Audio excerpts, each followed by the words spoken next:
Ladies and gentlemen, the Alabama Senate will now come to order. Our prayer today will be delivered by Bishop Jim Lowe. Bishop Lowe is the founding pastor of the Guiding Light Church in Birmingham and is the guest of ALCAP. Our Father, our Lord and our God, we come before you this day acknowledging your sovereign rule. You are God today, tomorrow, and yesterday. Whether we recognize you or not, you are still God, and one day each of us will stand before you to give an account of how we served you by serving your people. Let those assembled here remember this truth, that our actions, decisions, and words are not negotiable in your sight. You will hold each of us accountable for what we do today according to your word. The truth, the whole truth, and nothing but the truth will be revealed in that day as to whether we have honored you and brought glory to your name or shame. Therefore, may our conduct this day reflect your image, and I pray each one of us will seek to be a light to the world in this generation. Today, Father God, these senators have the opportunity to serve the people you have created and placed in the state of Alabama. You have established them in this noble position to enact laws for the good of your people. We pray that every bill considered by this body will be measured against the high standard of your word, and that the lives of the people will be improved through the decisions that will be made here today. May each senator recognize that each moment in this assembly is an opportunity to align with your will. And at the end of this day, may the record reflect laws that honor you, that conform to your eternal truths, and that seek the welfare of those you have entrusted to their care. Finally, may all those here present be able to go home in peace, knowing that they have lived this day serving their fellow citizens according to your divine standards. We pray and ask this in your holy name, the name of Jesus. Amen. Amen. Thank you. Today, the pledge will be led by Aiden Carnell. Aiden attends Park Crossing High School, Montgomery, and is paging for Senator Hatcher. Attention, salute, pledge.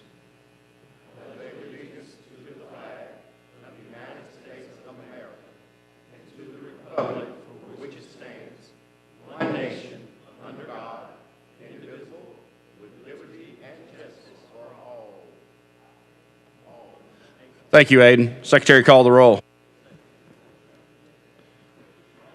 Mr. Albritton, Mr. Allen, Mr. Barfoot, Mr. Beasley, Mr. Bell, Mr. Butler, Mr. Carnley, Mr. Chambliss, Mr. Chastain, Ms. Coleman, Ms. Coleman-Madison, Mr. Elliott, Ms. Figures, Mr. Gavan, Mr. Gudger, Mr. Hatcher, Mr. Hovey, Mr. Jones, Mr. Kelly, Mr. Kitchens, Mr. Livingston, Mr. Melson, Mr. Orr, Mr. Price, Mr. Roberts, Mr. Sessions, Mr. Shellnut, Mr. Singleton, Mr. Smitherman, Mr. Stewart, Mr. Stutz, Mr. Wagner, Ms. Weaver, Mr. Williams. 31. Ladies and gentlemen, we have 31 senators present, which is a quorum. The Senate is ready to transact business. Mr. President, Senator Wagner. move that we excuse absent senators. All right, any objection? Hearing none, so ordered. Mr. President, Senator Wagner. move that we dispense with the reading of the journal from the previous legislative day and that we adopt said journal. All right, any objection? Hearing none, so ordered. Mr. President, move we receive committee reports throughout the legislative day. All right, any objection? Hearing none, so ordered. All right. Mr. President, move that introduction of bills can be allowed any time today. All right, any objection? What? Well, hold on. Each bill now takes a unanimous consent Oh, to be introduced. okay, okay. All right, but they're not barred as long as they get unanimous consent. That's right. Okay, good deal. Okay. All right, so we'll move to introduction of bills now if anybody has any they want to introduce.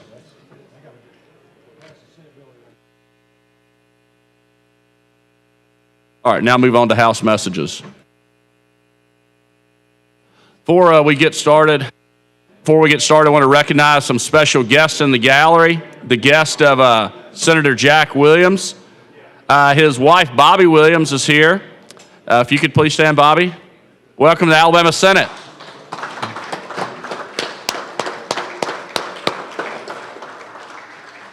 Also, their friend Eddie Westbrook is here. If you could please stand, Eddie. Yeah, welcome to the Alabama Senate.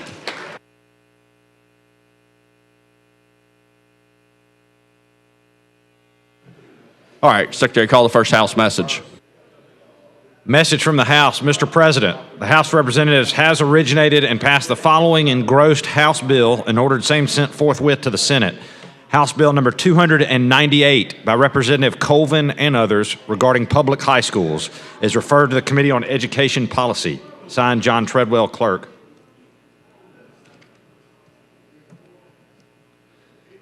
Message from the House. Mr. President, the House of Representatives has originated and passed the following engrossed House bill and ordered same sent forthwith to the Senate.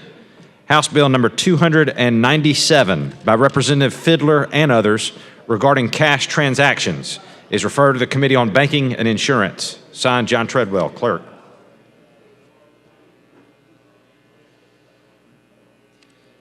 Message from the House. Mr. President, the House of Representatives has originated and passed the following engrossed House bill and ordered same sent forthwith to the Senate.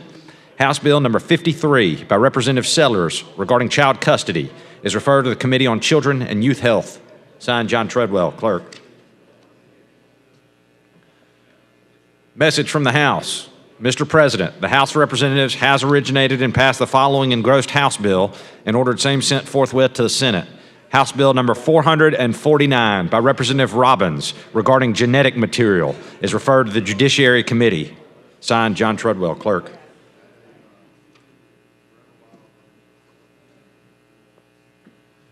Message from the House. Mr. President, the House of Representatives has originated and passed the following engrossed House bill and ordered same sent forthwith to the Senate.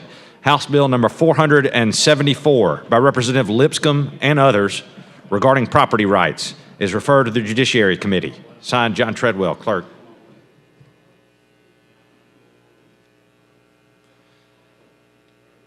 Message from the House. Mr. President, the House of Representatives has originated and passed the following House bill and ordered same sent forthwith to the Senate without engrossment.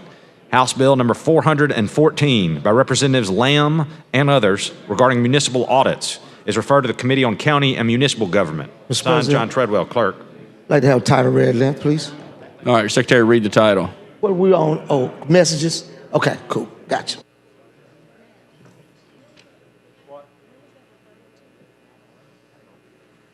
Regarding municipal audits, to amend Section 114385, Code of Alabama 1975, to further provide for municipal audits.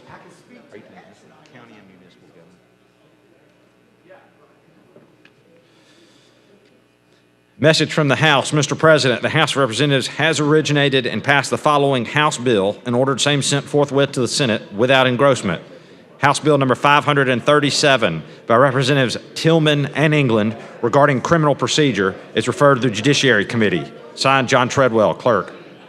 All right, I want to recognize some special guests in the gallery. The guest of Senator Beasley, Shep Morris from Macon County, Alpha Chairman, and Guy Hall, Bullock County, the Field Coordinator. If y'all could please stand. Good to have y'all in the Alabama Senate today.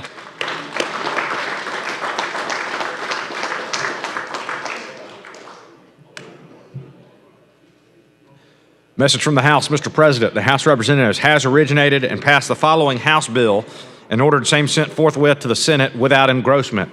House Bill number 528 by Representative Hulk Jones and others regarding consumer protection is referred to the Committee on Fiscal Responsibility and Economic Development. Signed, John Treadwell, Clerk. Message from the House. Mr. President, the House of Representatives has originated and passed the following engrossed House bill and ordered same sent forthwith to the Senate. House Bill number 46 by Representative Oliver regarding state income tax credits is referred to the Committee on Finance and Taxation Education. Signed, John Treadwell, Clerk.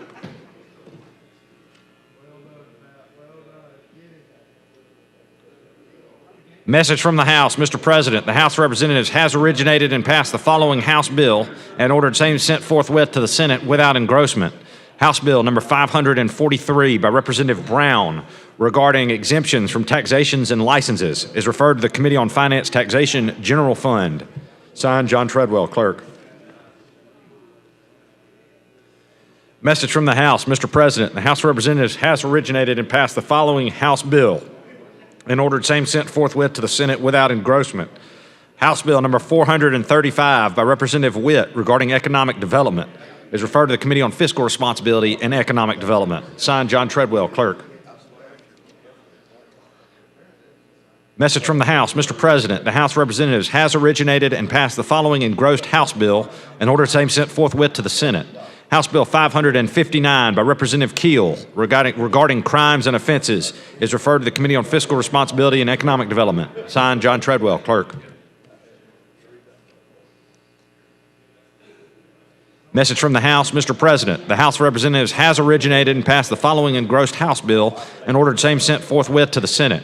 House Bill number 527 by Representative Holt Jones and others regarding liability is referred to the Judiciary Committee. Signed, John Treadwell, Clerk.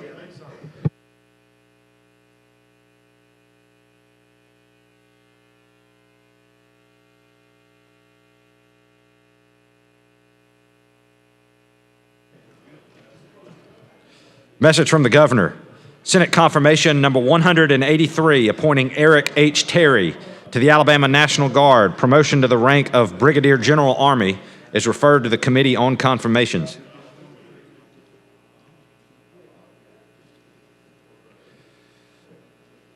Message from the Governor. Senate confirmation number 184, appointing Albert Strickland to the Alabama National Guard, rank of Brigadier General Army, is referred to the Committee on Confirmations.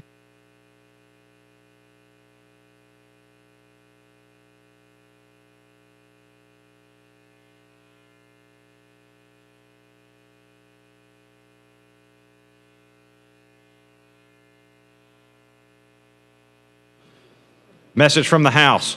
Mr. President, the House of Representatives has amended as therein shown and as amended has passed the following Senate bill and returns same herewith to the Senate. Senate Bill number 94 regarding adoption. Signed, John Treadwell, Clerk. All right, I want to recognize some more special guests in the gallery. Guests Senator Chastain, Senator Carnley, Senator Beasley, Chris and Monica Carroll from Dale County. If y'all could please stand. Welcome to the Alabama Senate.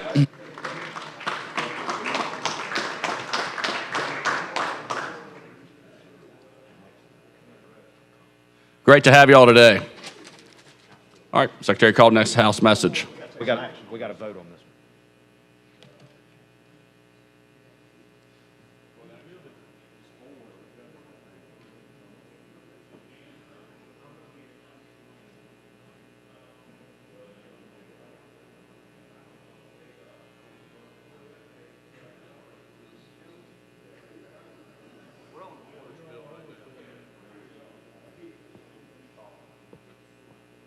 Mr. President, we'll make a motion with the House to concur.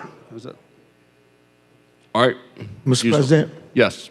I'd like to speak to the motion. All right, you're recognized. I would like to know what we're concurring to before we concur. And someone could explain, this is your bill? It's not. It's Senator Orr's. I'm going to get him out because I'm not sure which bill this is. Well, I just talked till you get here. That's fine. Yeah. Okay, thank you.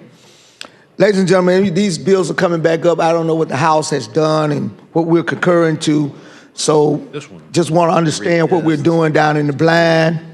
A lot of stuff go upstairs, downstairs, come back down upstairs. House Bill 1. And we don't know what's going on with them. If I see the gentleman who's handling the bill is here. Maybe he can explain to us what happened downstairs, why we're concurring, what difference did it make, and what this bill is doing. I want to read that.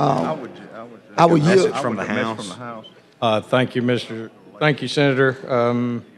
Let me walk you through the amendment real quickly. It did three things, and this is an ALI bill that Judge Kimberly has been shepherding through, and there is a companion up here, but the Senate bill passed first downstairs.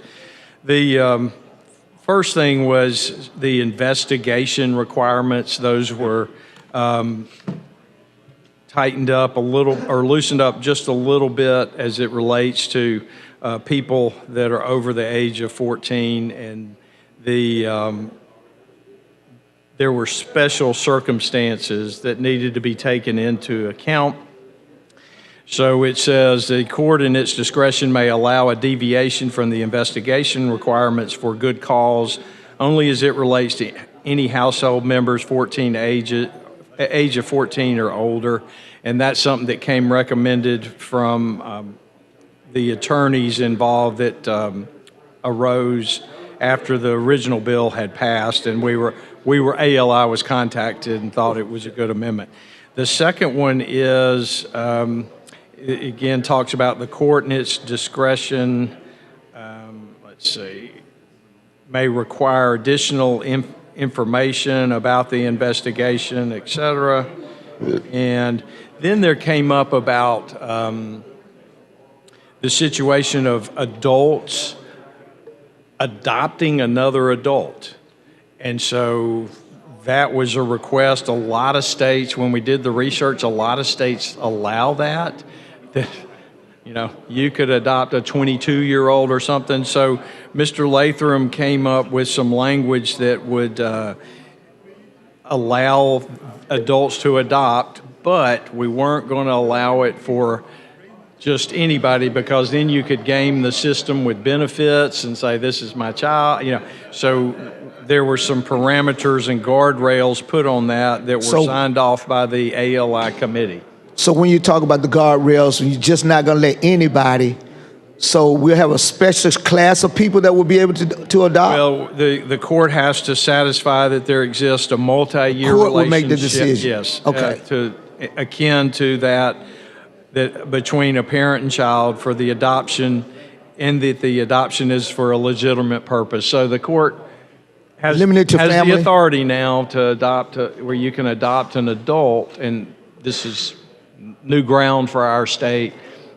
But there was the thinking that if you have, and it talks about there has to be a parent, the court has to find that there is a parent/child relationship. So, and I couldn't go out and adopt a 55-year-old off the street girl or woman or boy or man saying, I want you to be my son or daughter. There's got to be a parent-type child relationship with that. And we thought that particularly as somebody in their 20s, maybe, you know, they've established this relationship, they're younger in life, and somebody's 50 or 60, why should we stand in the way of that, allowing them, if they really want to be a father-son, father-daughter, mother-daughter, whatever relationship. Then the last thing is, let's see, I'm just finding it right here, excuse me. The last thing was that they dealt with the parental rights after adoption, that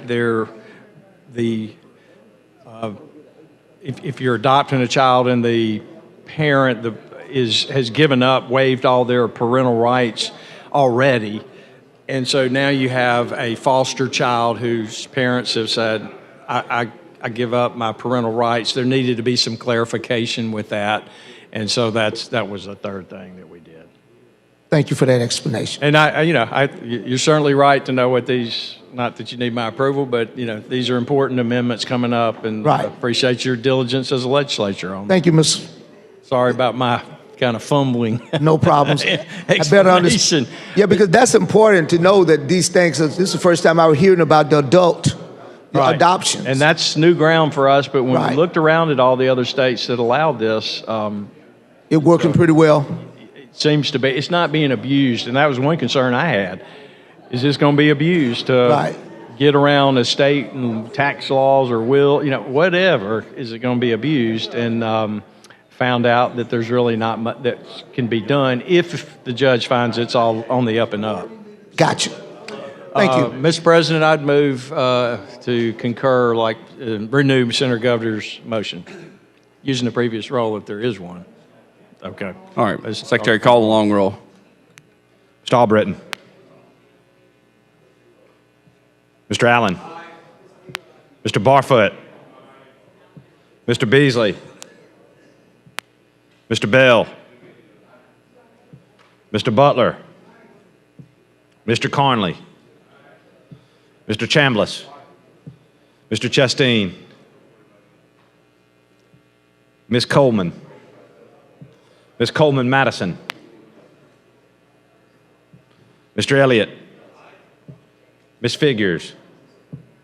Mr. Gavan. Mr. Gudger. Mr. Hatcher. Mr. Hovey. Mr. Jones. Mr. Kelly. Mr. Kitchens. Mr. Livingston. Mr. Melson. Mr. Orr. Mr. Price. Mr. Roberts. Mr. Sessions. Mr. Shelnut. Mr. Singleton. Mr. Smitherman. Mr. Stewart. Mr. Stutz.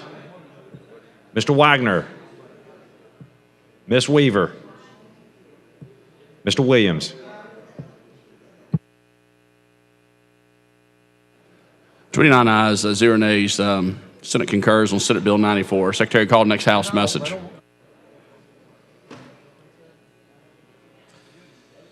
Message from the House. Mr. President, the House of Representatives has concurred in and adopted the report of the Committee on Conference on the disagreement of the two houses on the Senate amendment to the bill, House Bill number 123.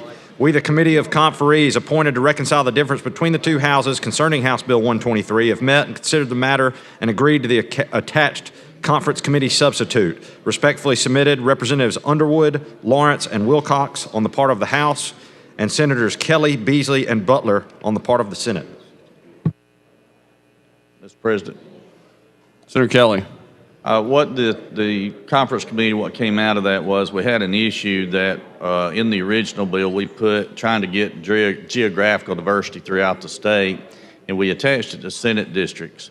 Because of the makeup of the board and the different degrees and designations that different positions required, that created an unforeseen problem. So what we've done to try to encourage geographic diversity throughout the state is we've put that language in the regular language that where we request to have diversity on that board as well. So if you've got someone, for example, that is a pharmacy tech that in one district they may not have anybody there, the way that the board will rotate, you would lock that position in for only that one district, and that created an unintended consequence. So what we want them to be able to do, we want representation throughout the state, but when whichever position comes up, whether it's a pharmacy tech or a pharmacist in general or the consumer member, that they have the ability to move that wherever it needs to be, but still respect where we have representation from throughout the state. The other thing that we did there to try to solve that issue is move the effective date to January instead of October. So that's what came out of conference committee. Senator Singleton, any questions? So moving the effective date does what to the bill? Moving the effective date allows them to expand that board and have enough time to have the alignment that we needed to for the geographic. Okay, no problems. With that, Mr. President, I move for the concurrence. Use a previous row. All right, any objection to using previous roll? Hearing none, so ordered. Mr. Albritton. Mr. Williams.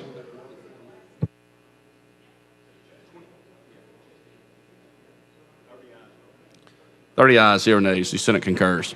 Thank Secretary, you. call next House message. Thank you, Senator Kelly.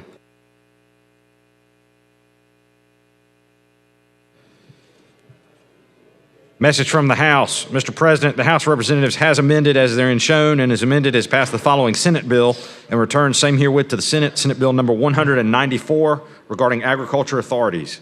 Signed, John Treadwell, Clerk. Mr. President, Senator Melson. This bill simply added an amendment that has to do with purchasing of maintenance equipment and can go through the state bid law. So I'd like to ask for concurrence using previous row. One question. All right. The state bid laws, you're going to have to now go through the state bid laws, you say? Well, I'm sorry. They can go and the buy off the list of, yeah. Can buy from the state bid list. I got you. Okay, I'm fine with that. Thank you. That's fine. Previous row, please. All right, any objection? Hearing none, so ordered. Strawbritton, Mr. Williams. 30 ayes, 0 nays. The Senate concurs on Senate Bill 194. Thanks, Senator Melson. Secretary called next House message.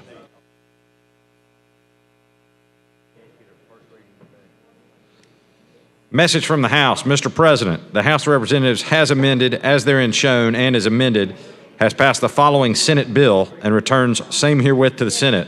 Senate Bill number 186 regarding consumer protection. Signed, John Treadwell, Clerk. Mr. President, this is the filter bill for cell phones. In the House, they removed a section dealing with private right of action, and the thought there is that's redundant. People have a right to sue whether it's enumerated there or not. So anyway, they took it out. So I would move to concur with the House change. Question. Senator Singleton. Does this now match the Utah bill? I think it already did, but some say it matches it closer now. I would not say that, but anyway, I think it's very, very close. Yes, sir. All right, no problems. All right, do you want to use previous roll? Yes, sir. All right, any objection? Hearing none, so ordered. Strawbritton, Mr. Williams. 30 ayes, 0 nays. The Senate concurs on Senate Bill 186. Thank you, Mr. President. Thanks, Senator Chambliss. Secretary called next House message.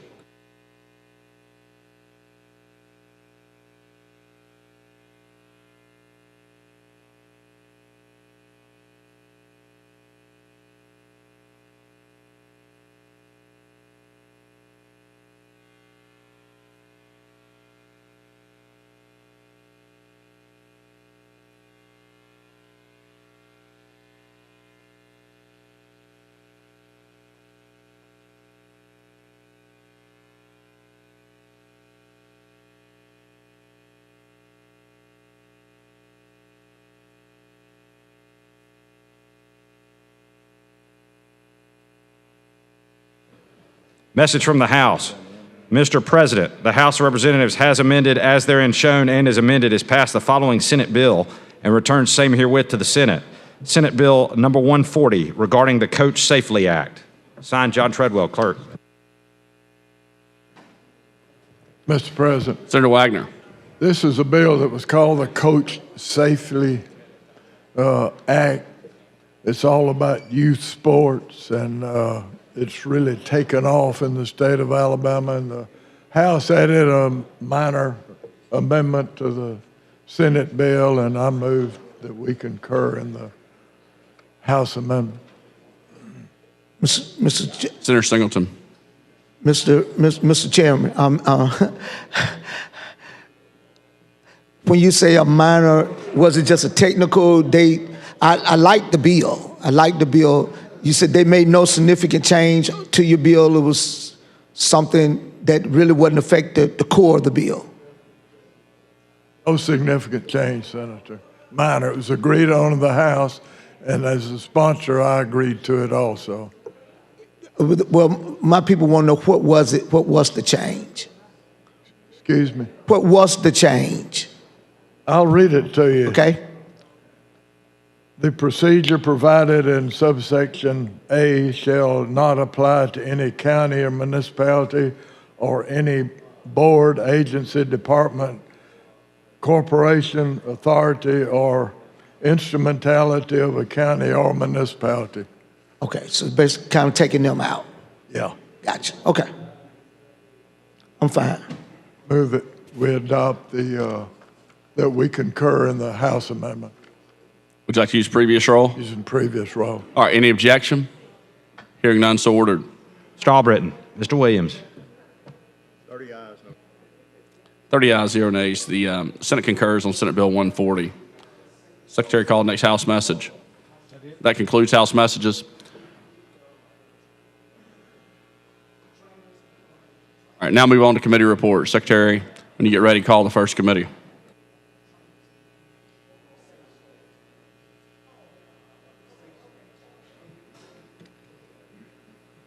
From the Committee on Finance and Taxation Education, House Bill number 86 receives a favorable report with 2 amendments by a vote of 15 ayes and 0 nays.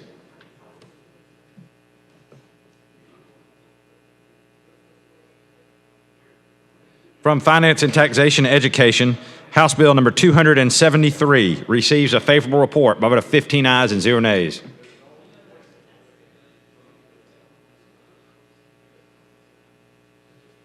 From Finance and Taxation Education, House Bill number 379 receives a favorable report by a vote of 15 ayes and 0 nays.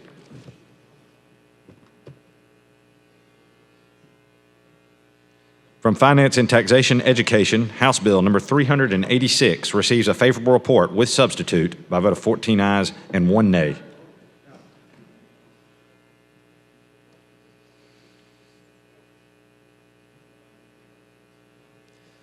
From Finance and Taxation Education, House Bill number 387 receives a favorable report with substitute by a vote of 11 ayes and 4 nays.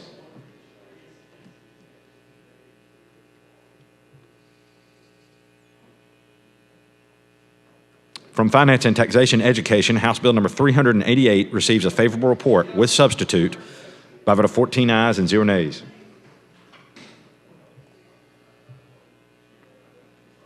From Finance and Taxation Education, House Bill number 389 receives a favorable report by a vote of 14 ayes and 0 nays.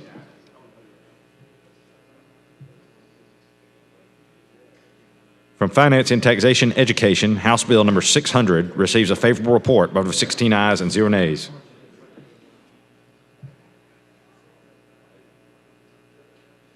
From Finance and Taxation Education, Senate Bill number 120 receives a favorable report with 1 amendment by a vote of 16 ayes, 0 nays. From Finance, Taxation, Education, House Bill number 176 receives a favorable report by a vote of 16 ayes and 0 nays. These bills received a second read and be placed on the calendar for next legislative day. Secretary, call the next committee. From the Committee on Finance and Taxation General Fund, House Bill number 542 receives a favorable report by a vote of 4 ayes and 0 nays.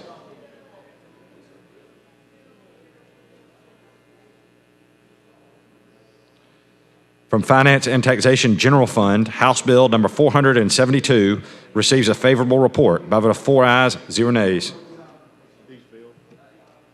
These bills received a second read and be placed on the calendar for next legislative day. Secretary, call the next committee. From the Committee on Confirmations, Senate Confirmation number 177, appointing Michelle Eisenberg to the Alabama Forestry Commission, receives a favorable report by a vote of 9 ayes, 0 nays. Mr. President, I move that the Senate confirm Michelle Eisenberg to the Forestry Commission using previous rule with no objection. All right, any objection? Hearing none, so ordered.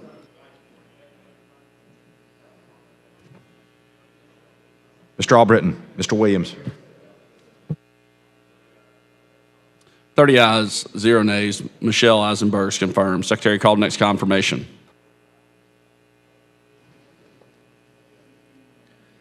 From the Committee on Confirmation, Senate Confirmation number 178, appointing Chris Langley to the Alabama Forestry Commission, receives a favorable report by a vote of 9 ayes and 0 nays. I move the Senate confirms Chris Langley to the Alabama Forestry Commission using previous rule with no objection. Any objection? Mr. President, I'd like to speak to the motion. All right, you're recognized. Yes. Ladies and gentlemen, here we are with the Forestry Commission. I think this is a great commission. How many people did we confirm off that forestry? Was it just 1? 2. 2. We had the one before this one and this one. Yeah, okay.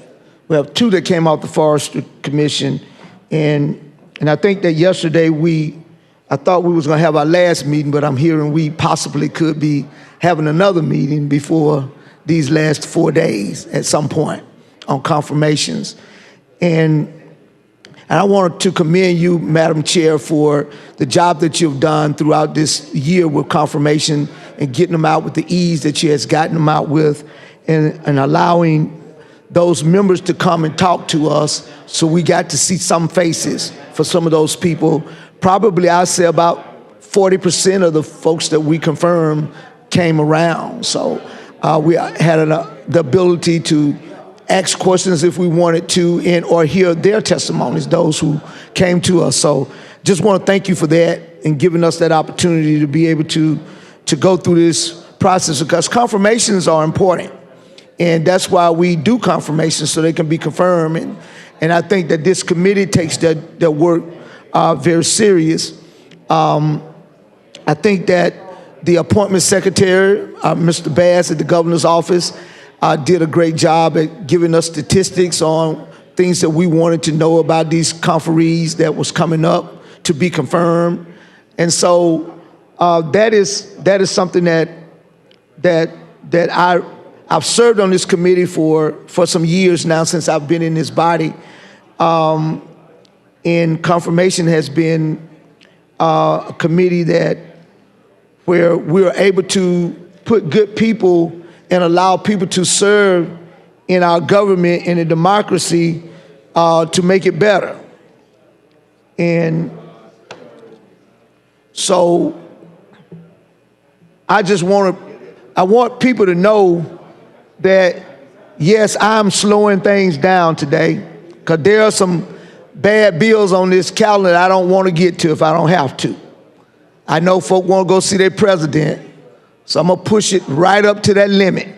I just want you to know, you can get irritated if you want to, because there's a couple of bad bills on the calendar when we get to the calendar that I do not want to get to today.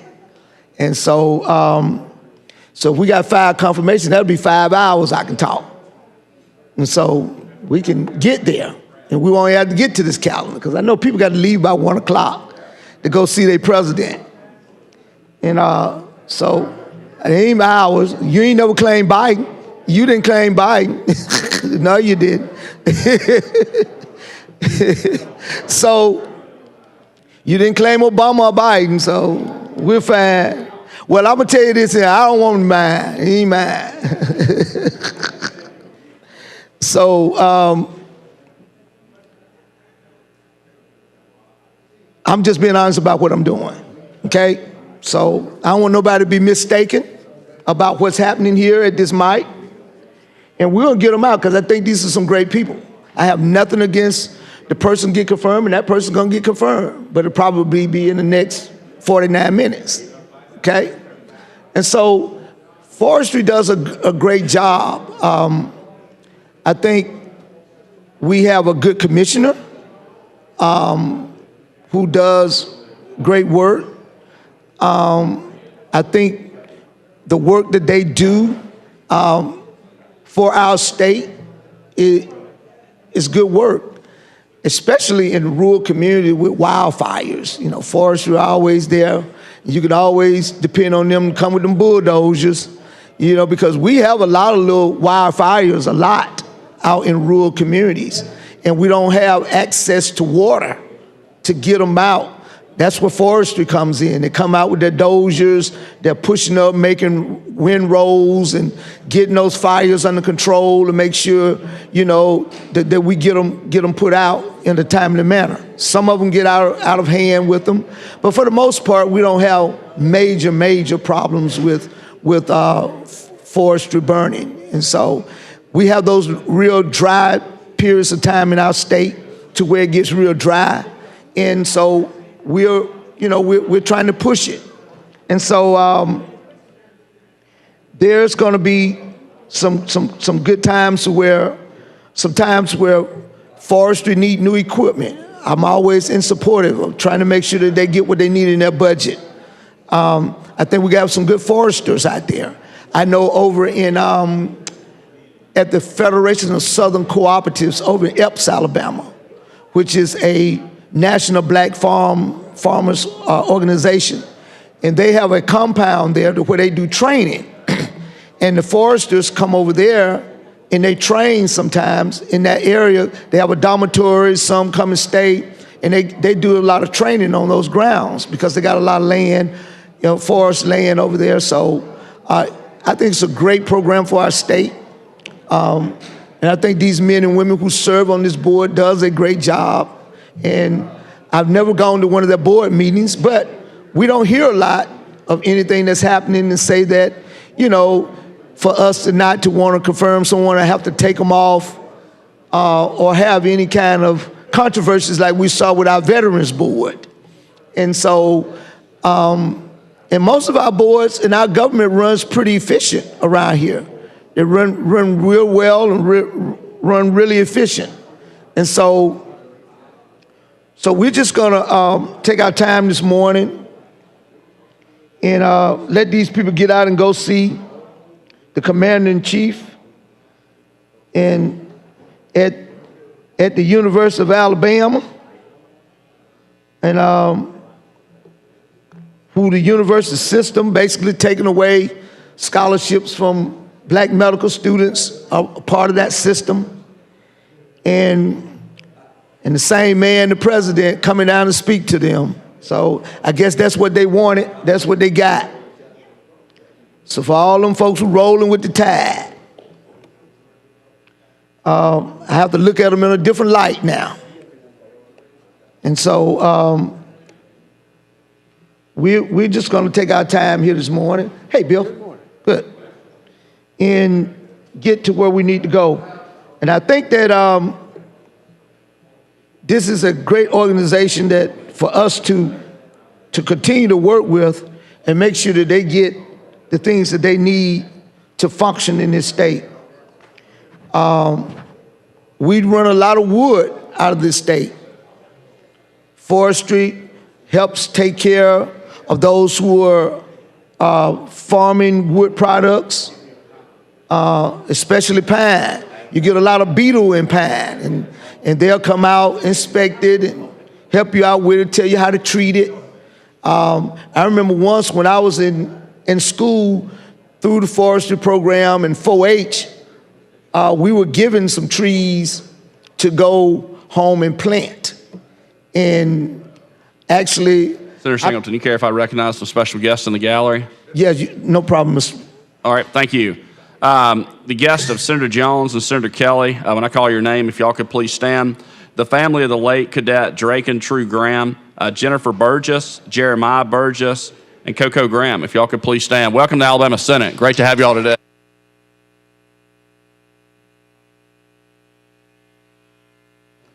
Thank you, Mr. President, and thank you for recognizing those young people. And as I was saying, you know, sometimes you can get those diseases in your trees, and forestry teaches you how to do it. And I planted those trees some years back, and some of my family members cut it, and they got the money off, and they forgot. They had that selective amnesia that I was one who planted them trees. But it was a great program, and I think that we can stand here and accredit that program in our state, that the wood and pulpwood industry that runs in our state runs efficient. And I know my district depends on forestry to be involved because it's a lot of farming and wood trees in the area. We got a few plants in the area that are gainfully employing people in the wood industry, and we're making sure that our roads are safe going to the plants. I know down on 80 at West Rock, when you go in there at night, it was just dark. I mean, it was just black dark out on the road. You really couldn't see nothing but the lights from the plant. And so working with DOT, they were able to come in at first and put some flashing lights in, and now it is lit up coming into that plant because you have a lot of trucks going into that plant at night. And it was a safety issue. And so they were able to get that area of the state, of that road lit up now. So when you're going in on 80 right next to West Rock, you go there at night, you can see the lights for miles, and it's not pitch black dark because trucks are going in there all night and unloading wood. And in the summertime, a lot of these guys cut wood at night. They go in with their big lights and put them up out in the woods in my area, and you can just hear saws all night long, just because it's so hot in the day. So they try to cut at night, and they're bringing wood out at night. And some of these county roads is really dark on some of these county roads when they're bringing the wood out. So it could be dangerous at night, but at the end of the day, they seem to have it down to a science, because these guys get in there at night and they will cut wood all night. You wake up the next morning, a whole area is cleared off. They bring those big lights out, they set them up in the woods, and they go to work just as if it was in the daytime. And so that industry is thriving in our state. And I guess if the tariffs that the president is talking about doesn't work coming out of Canada, because we receive so much wood coming out of Canada into the United States, is a big supplier of our wood products.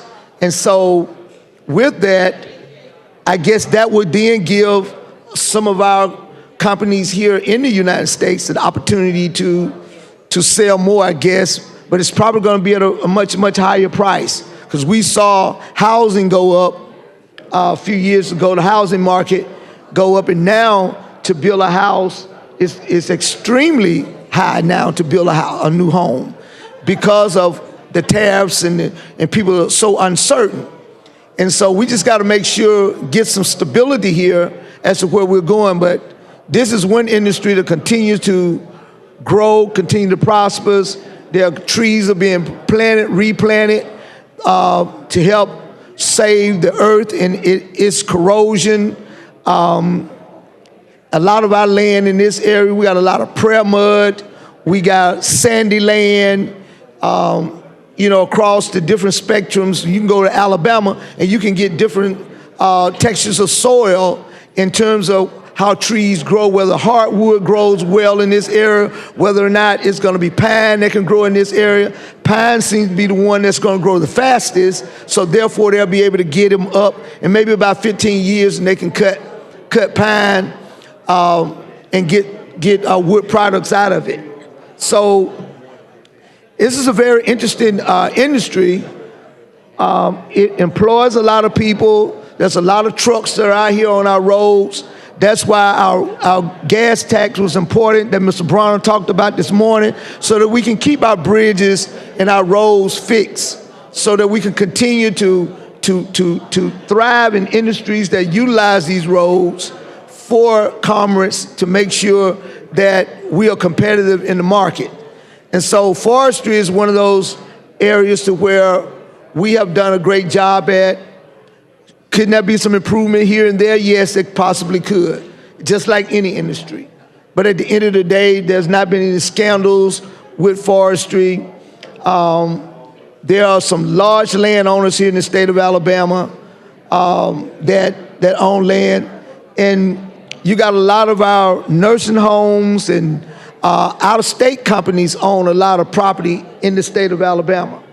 I know that once in my county of Hale, over 69% of the land mass was owned by someone out of state. And so that's why whenever we went for school taxes and they buy this cheap property in Alabama and they live in New York somewhere, and then groups here in Alabama protect them from having to pay taxes, therefore our schools just go down because we can't get local money. But we can cut the timber off it, and people are able to sell it, and we're seeing a lot of clear cut across the state, and seems like the prices are going well, so trucks are steadily rolling, so this industry seems to be thriving. So I feel good about where we are with forestry, and we're just gonna have to work through this process. They do a great job. So the wood industry seems to be doing good. I know the yellow wood is a big brand in our state that is a Alabama-made brand, and it seemed to continue to be thriving. I know I talked to a friend of mine from Lowe's, and I was asking them, are you seeing a decline in sale of wood products in terms of contractors building homes? And so in the Tuscaloosa area where I questioned them at, there was not a real decline in it, but they're beginning to see it slow up just a little bit. But even through the recession that we thought we was having back in 07, 08, Tuscaloosa was still building rooftops. They were still hammering. You could still hear the sounds of hammers and guns going up.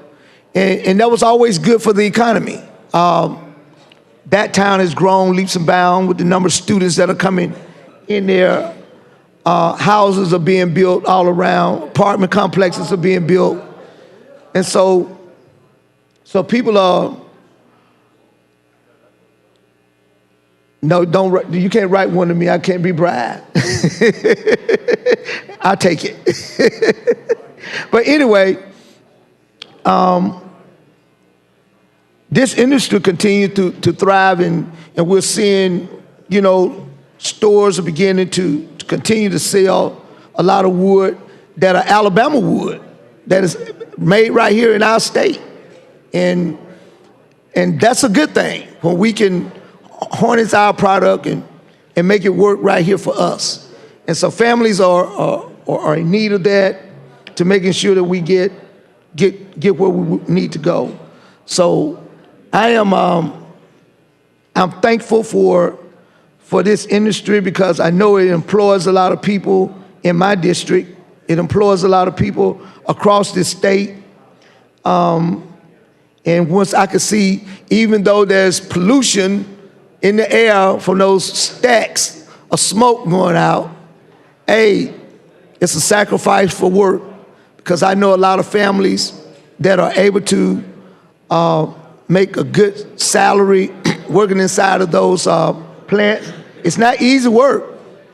I understand it's hot in there, and they do a good job at renewable energy too. So I went by one of the plants, and they were taking all of their waste and putting it back in and renewing their energy and putting it back into energy for the plant. And it was really a unique concept, because right now they have no waste on the yard. And so they take all of their waste where they used to take that and go somewhere and dump it or resell it to someone else. If it's not going out in chips, that other waste is going into renewable energy.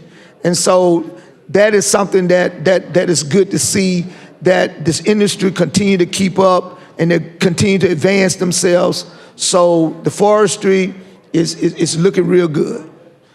Oh, you were looking like you wanted to say something. Good, thank you. I got this, I can handle it.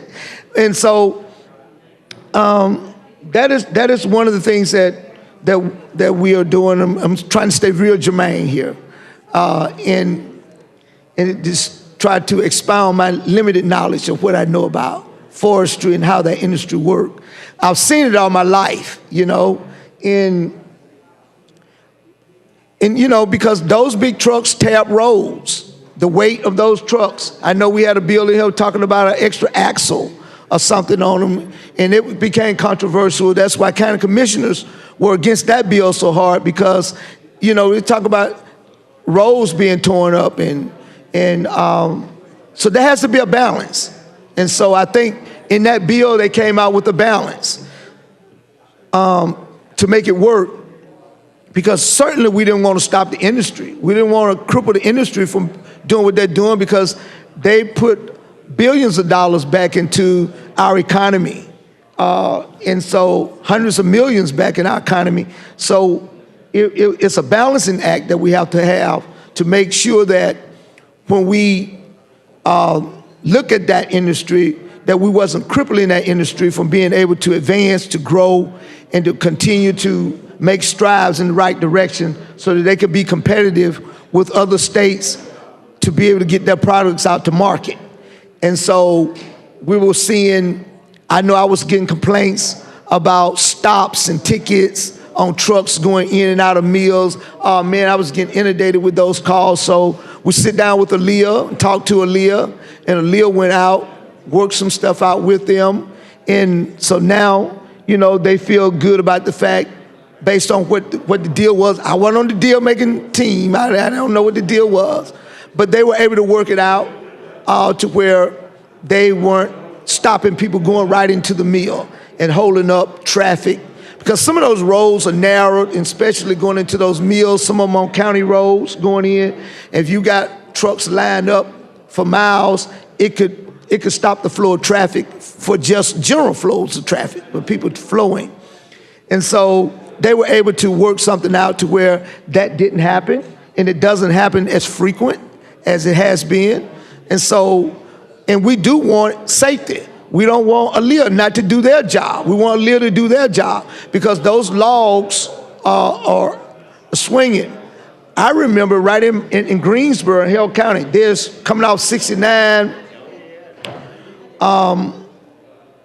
coming back on 14. It's a narrow turn that you have to make. And I can remember one day in town, I didn't see it, but I went to the scene of the accident after it happened, where the log truck came, and when they made the turn, it went right through the windshield of a lady's car while she was sitting on the other side at the stoplight. And I'm sure it just caught him off guard because she couldn't move, and it didn't kill him. I guess she was able to duck down on the floor in the car, but it surely took almost the top of that car out. So we have to look at the limits that we put on how long those logs could hang off the back of that truck. And I guess that's why we was talking that extra axle in the last bill, of how we get there. But it could be a dangerous industry in terms of those who are hauling them. So safety has been one of the primary goals of not only forestry, but Aaliyah, who has something to do with it, and also the industry itself wanted to make sure that there was safety in this industry. So we've seen them come a long way. And they've come a long ways in terms of safety, because I know guys will be out there hustling, trying to make as many runs to the mill as they possibly can in order to be able to have a decent paycheck at the end of the week. And you go, you drop, you come back, you pick up another load, you drop, and they will be trying to make load after load after load. And a lot of times that resulted into fatalities and accidents because people are tired. They're trying to take those long logs, and some of them used to be flopping and dragging the floor. You just see the little red flag hitting the ground on the road, and they're just too long. It's unsafe that way. So I think that we came in and gave them a length that they can hang off the back of the truck, and it's been much, much safer since that happened. And so I think that industry has come a long way. Forestry has come a long way, and this commission does a great job at what they do to make sure that it is a viable, safe industry for the people of the state of Alabama. And so you still hear a few complaints with people who may come into some close contact with them and thinking that they are hanging off. And there may be some guys out there in some of these rural areas are trying to get away with, carrying that log a little bit longer than what the limits are supposed to be on a tree coming out of the woods. And if they can get away with it, they get away with it. And I guess that's why some of them get ticketed. They take that chance and get ticketed when they're trying to get away with it. I see these trucks run every day, all day, through my town, through my counties, through my district. And I know that is a viable network that works for industry and continue to keep people viable and keep people working. So that is something that I want them to continue to do what they do. And so I just hope that the president of these United States of America will understand that when you put those tariffs and what have you in those things that are hurting our economy here in Alabama, we got to speak up. And I'm not hearing voice from leadership wanting to speak up. But yet it's still, I guess, everybody run to Tuscaloosa today and praise him and bow down to the king dictator, the massa, and say, thank you for taking away our grant money. Thank you for taking away everything from us in this state. We'll appreciate you taking it away from us.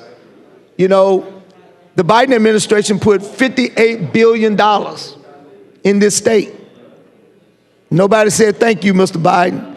No, even our national people voted against the money and came home, as Mr. Bronner talked about it this morning, and came home and wanted to take credit for it.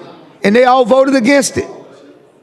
$58 billion from the time of COVID up until the day that we still spending some of that money because we got to have that money spent by 2026. So if nobody said thank you, President Biden, I want to say thank you, President Biden, for putting $58 billion in the state of Alabama and helping us and saving our state in the times that we did. Thank you. Thank you very, very much. Versus people taking money away from us right now out of our state. We saw the NIH grants that are taken away from UAB. We see money being taken out of Head Start. Money being taken away out of LIHEAP.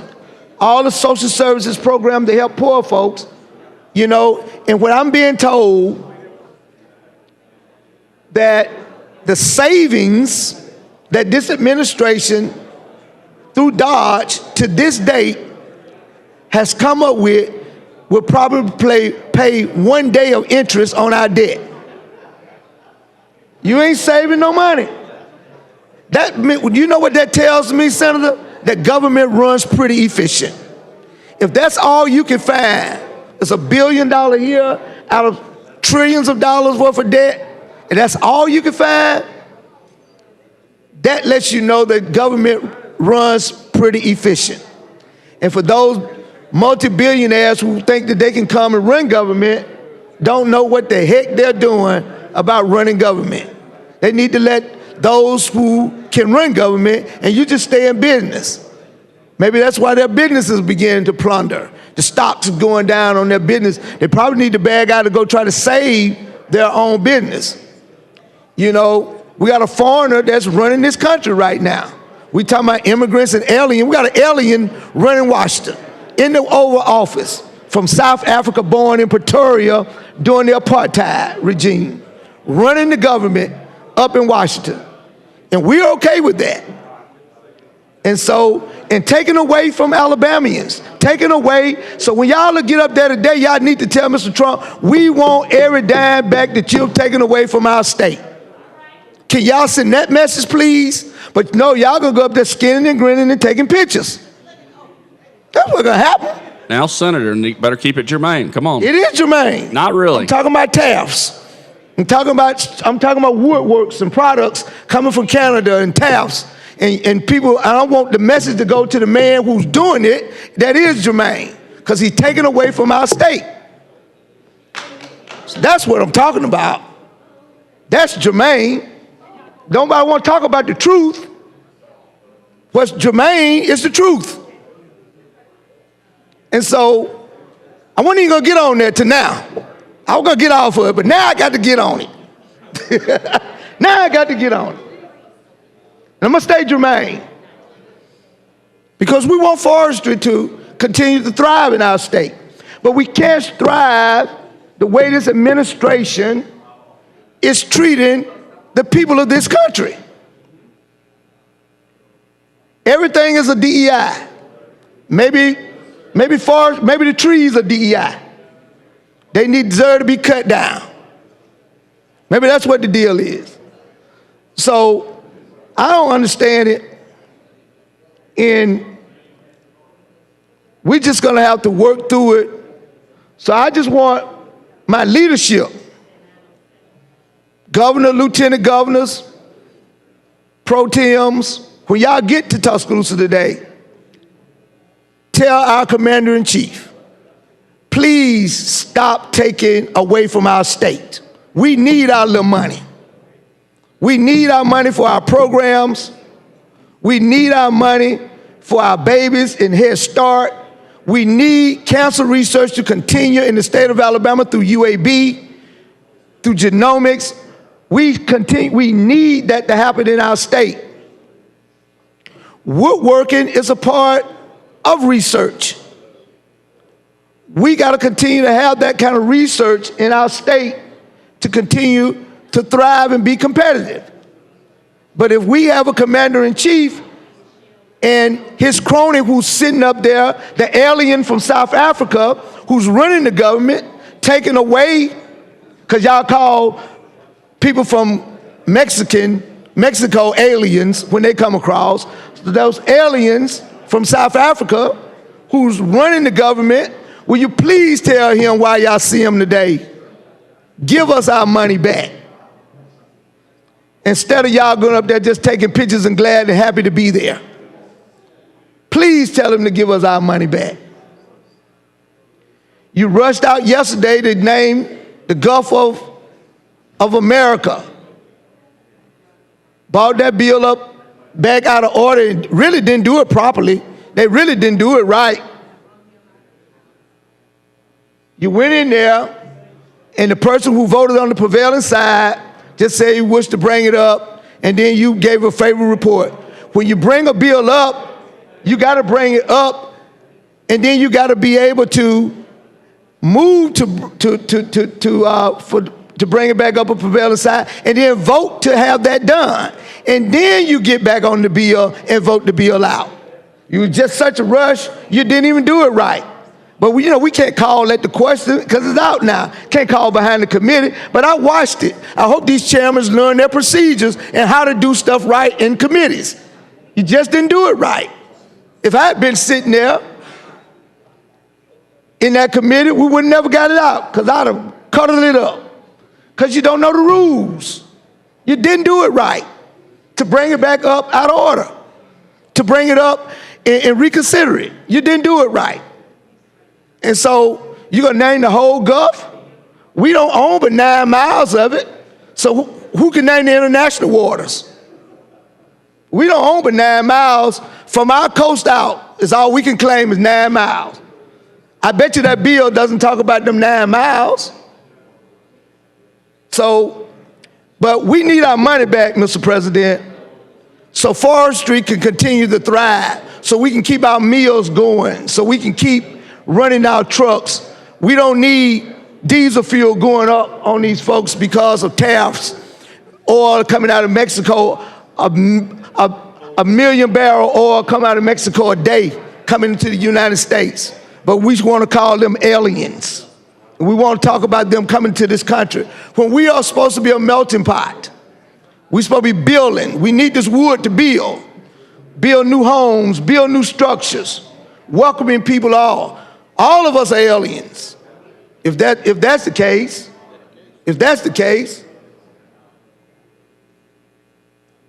that's what we're supposed to do, is welcome people, show people love, bringing people in. But this seems like a country of hate, and y'all want to embrace that. Please, please, please, I'm begging like Jane Brown, please, please, please, tell Mr. President, give us our money back. Little children in Head Start, trying to get a Head Start. That's why they call it a Head Start. Because they can take them in at 3 and 4 years old and get their Head Start and teach them to read. But they can't do it if our money is being cut from Washington. Because those are fully federal funded programs. The state doesn't put any money in the Head Start here in the state of Alabama. They might want to build a new wooden building on the side with forestry products. Keep it germane. But they can't build a new building with forestry products if the president is taken away, no, if the alien up there in his office from Dodge is taking all our money away. And we embrace that. Scared to open my mouth. So we gotta make sure that we thrive as a state. We can't be running behind this man when he don't care nothing about our state. We need to make sure this is our state. Now we got a United States Senator talking about running for president, who I'm not even sure whether he even a citizen of this state 7 consecutive years, running for governor. I'm not even sure if he's even a citizen of this state. Been a citizen of Florida all these years, coached a little football in Alabama, went to Texas, cussed folks out at Texas Tech, and then we had the audacity to elect him because he was coach. Can't hardly spell Senate. I'm not trying to campaign for nobody in here.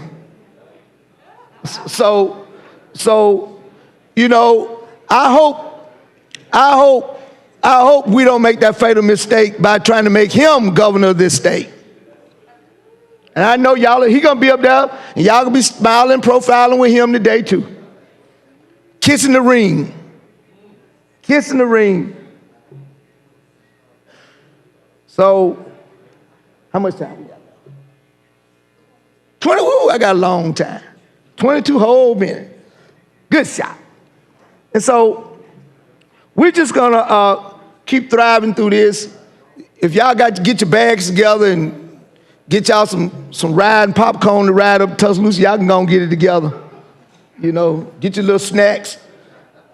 I don't know if a bus gonna carry y'all or not, or what, y'all driving the individual cars, maybe y'all can go home from there, but this is Tail Light Thursday. And so y'all can go on to Tuscaloosa, and when you get there, would you please, you used to work in this administration, in the first administration.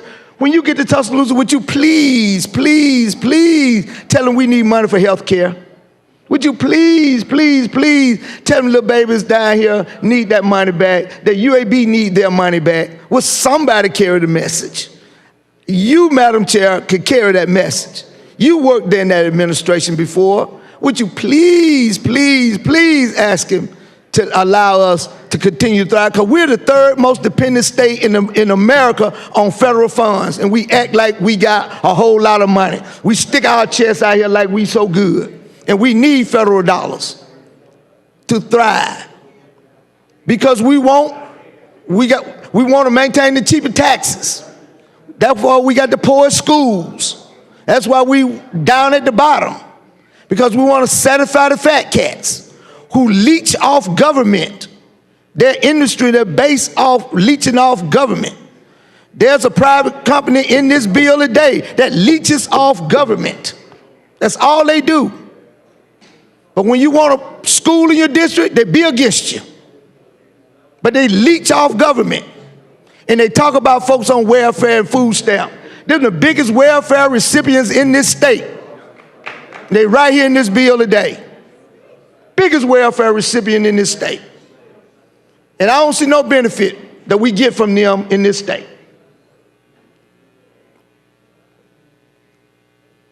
Farm products right now, all of them coming out of Mexico. Out of Mexico. Went in the grocery store the other day, where there were no fruits and vegetables hardly on the stand. Tabs started touching us. People can't keep it coming in long enough. I guess they don't have no wood crates to pack it on the forestry bill to help them get it up on the trucks. Keeping it Jermaine. You know, so I'm just waiting for someone in our leadership to be brave enough. I hope the governor is brave enough to say to him, give us our money back. We want those programs, because we're losing doctors at UAB. They're leaving. Most of them, a lot of those doctors at UAB, I think, are foreigners from India and other countries who are afraid because they don't know what ICE is going to do. It might raid the hospital and take them out of handcuffs while they in surgery. They've been taking people out of places. They went to school and got teachers. What make you think they won't go to the hospital and take a doctor out right in the middle of surgery? This is crazy. And y'all ain't willing to put the noose, put a noose around his neck. So hold up, man. Let's slow this thing down. We support some of the stuff you're doing, but you're just a little radical with it, dude. Yeah, slow down, man. Let them know that you all are two Americans, and we want to make sure that our state continue to thrive, that our woodworking products can get out to Canada and Mexico and places we need to ship the forestry products to be germane. That's what we need. We need people to stand up and not be afraid to speak to truth to power and say, don't take our money away from us. We need that. I just don't see it in our leadership from the top down. You know, give me the audience with him. I'll tell him. You want to take me with you today and put me in front of him? They're going to embarrass y'all, wouldn't it? You don't want to take Bobby Singleton up there. I know you don't, because I'm going to show tell him. Give us our money back, man. Stop playing. Shut up. They don't want Lil Bobby out. But while I joke about that, I'm sincere, and y'all know it. It's going to hurt us, and we're going to be sitting here in silence watching our state crumble, especially when they get through with the Department of Education. We have not seen what's finna happen over there. They won't even be able to get kids a wooden pencil from forestry, keeping it germane. Kids won't even get a wooden pencil because of what's about to happen with the Department of Education and then the Department of Health. That is very scary, the Department of Health. So will y'all please sit down with them and tell them that the state needs our money. Head Start in this state got over 800,000 kids. You know, that's what the Trump budget cut eliminate. All of these kids who will be getting a Head Start. The budget also zeroes out lie heat, people being able to get energy costs and heat. Back in the day, a lot of people used to heat by wood. The same woods that we're talking about now through forestry. They use it to heat. Now it's more electric and gas generated. That's a $53 million allocation that affects over 150,000 Alabamians. And most of them are elderly, our elderly people.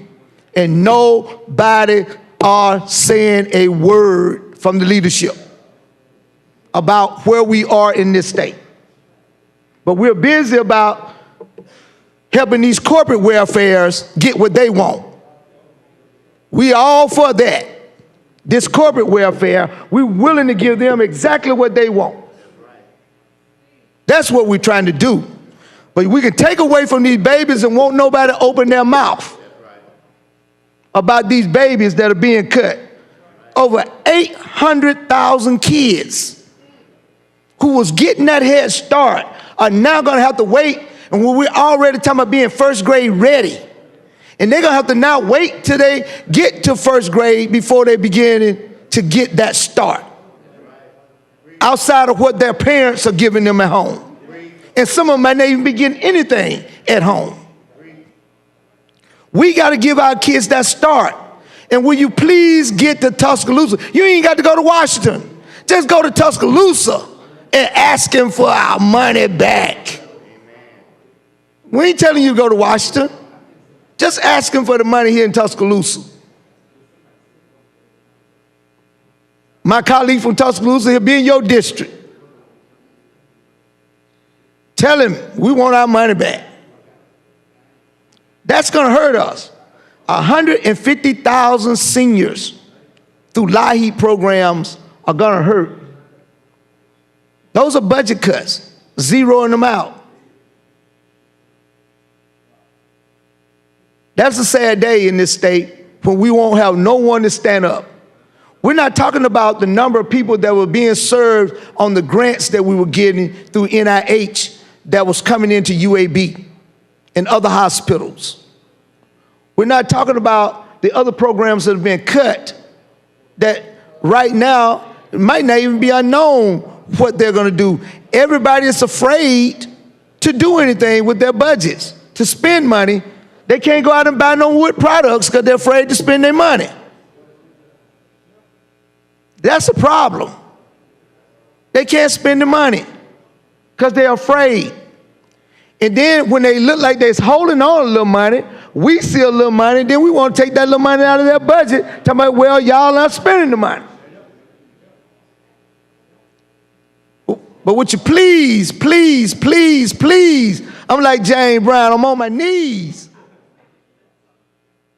Tell the alien up in Washington, the South African, leave Alabama alone. Give us our money back. If Tuberville want to do something for us, get us our money back. If Katie Britt want to do something for us, get us our money back. She don't go unscathed either. Get us our money back. Want to cut our money and then come home and act like they doing so much up in Washington. Took the money over here to poor folk over in Lowndes County for their water and sewer projects. Took the money. Where you at, Terry Sewell? Speak up. I ain't gonna leaving none of them out. Speak up. And all them other cats, whoever they are, you don't never hear from them. I don't know, maybe y'all hear from them in your district. I don't even know who they are. Hardly even know who our other representatives are because you'll never hear nothing from them. They just up there, just riding high, just showing up every day, getting a check. Ain't bringing no legislation, ain't trying to do nothing to help the state. They just riding on somebody's coattail. That's all they doing up there. And when they come to Alabama, y'all praise them like they're up there doing something. And they now want them to introduce a piece of legislation since they've been up there. Said no to everything. Said no to all of the money that came here, the $58 billion that came to the state. They all voted no but Terry Sewell. And they came home bragging, oh, we got that money. And when it got here, more of it got spent in your districts. Some of you got new stuff in your district behind that money. $58 billion through agencies and government, and we controlled a lot of it over here. Broadband is being expanded to our state. Yeah, we put some money in broadband here at the state level, but nothing like the money that came from the Biden administration. We still got $1.4 billion in the BEAD Act over there that we can spend on broadband. We might have to get some wooden sticks to prop up some of those poles. The wooden pole that go up, that's gonna come from forestry, that's where we're gonna put the fiber on. We gotta continue to make wooden poles to make sure that we continue to have fiber going across those lines. Keeping it germane, Mr. President, you gotta have wooden poles in forestry to put across those to get that. And some of them gonna be digging underground. A lot of it's going underground, which is a good thing because when you have tornadoes in our area, you don't have to worry about your access to internet going out because it'll be buried. But it's gonna have to come up out the ground to your home somewhere at some point. But you got, most of the time, you wouldn't have internet service going out because it's all being buried. Some of it's gonna ride down those wooden poles that Forrest is building to make sure that we get from one transmission point to the next. And I wanna thank the Biden administration for that. I also wanna make sure that when y'all get to Tuscaloosa today, tell them don't take that money from us. We need it in this state.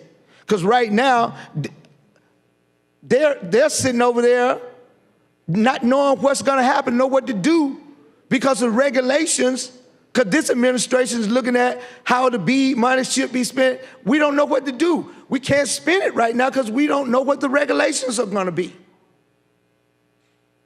They're ready to mess and take that money from us. Please tell them don't take that little money from us, that we got some poles to build to be able to take that transmission line to make sure that we all have access to internet across this state so we can be competitive. It's a new utility. We need it. But it's all on the federal government whether or not they take that money. So I say to our leadership, governor, lieutenant governor, pro tem, when y'all get to Tuscaloosa today, while you bowing and kissing the rain, look them in the eyes and tell them, don't take our money. Please don't take our money. We need our little money in this state. We need it. I know y'all can get there about 4 o'clock. Y'all probably gonna have y'all little private session with him. Sit over there and take some pictures. And he gonna tell you, oh, y'all done a good job. You done a good job here in Alabama. And somebody gonna say, Mr. President, we want you to know that we passed a bill. We're gonna get the bill passed. We're naming the Gulf of America. Oh, that's gonna be the highlight. He goes, oh, good. He gonna clap like this, you know, them little short claps he do. Good, you're doing a good job down here. You're doing a good job. And that's the report y'all wanna go give him. If that's the best y'all got, that's a sad day in Alabama. If that's the best that you got to go carry to him, is a Gulf of America. That's a sad commentary. That's a sad commentary.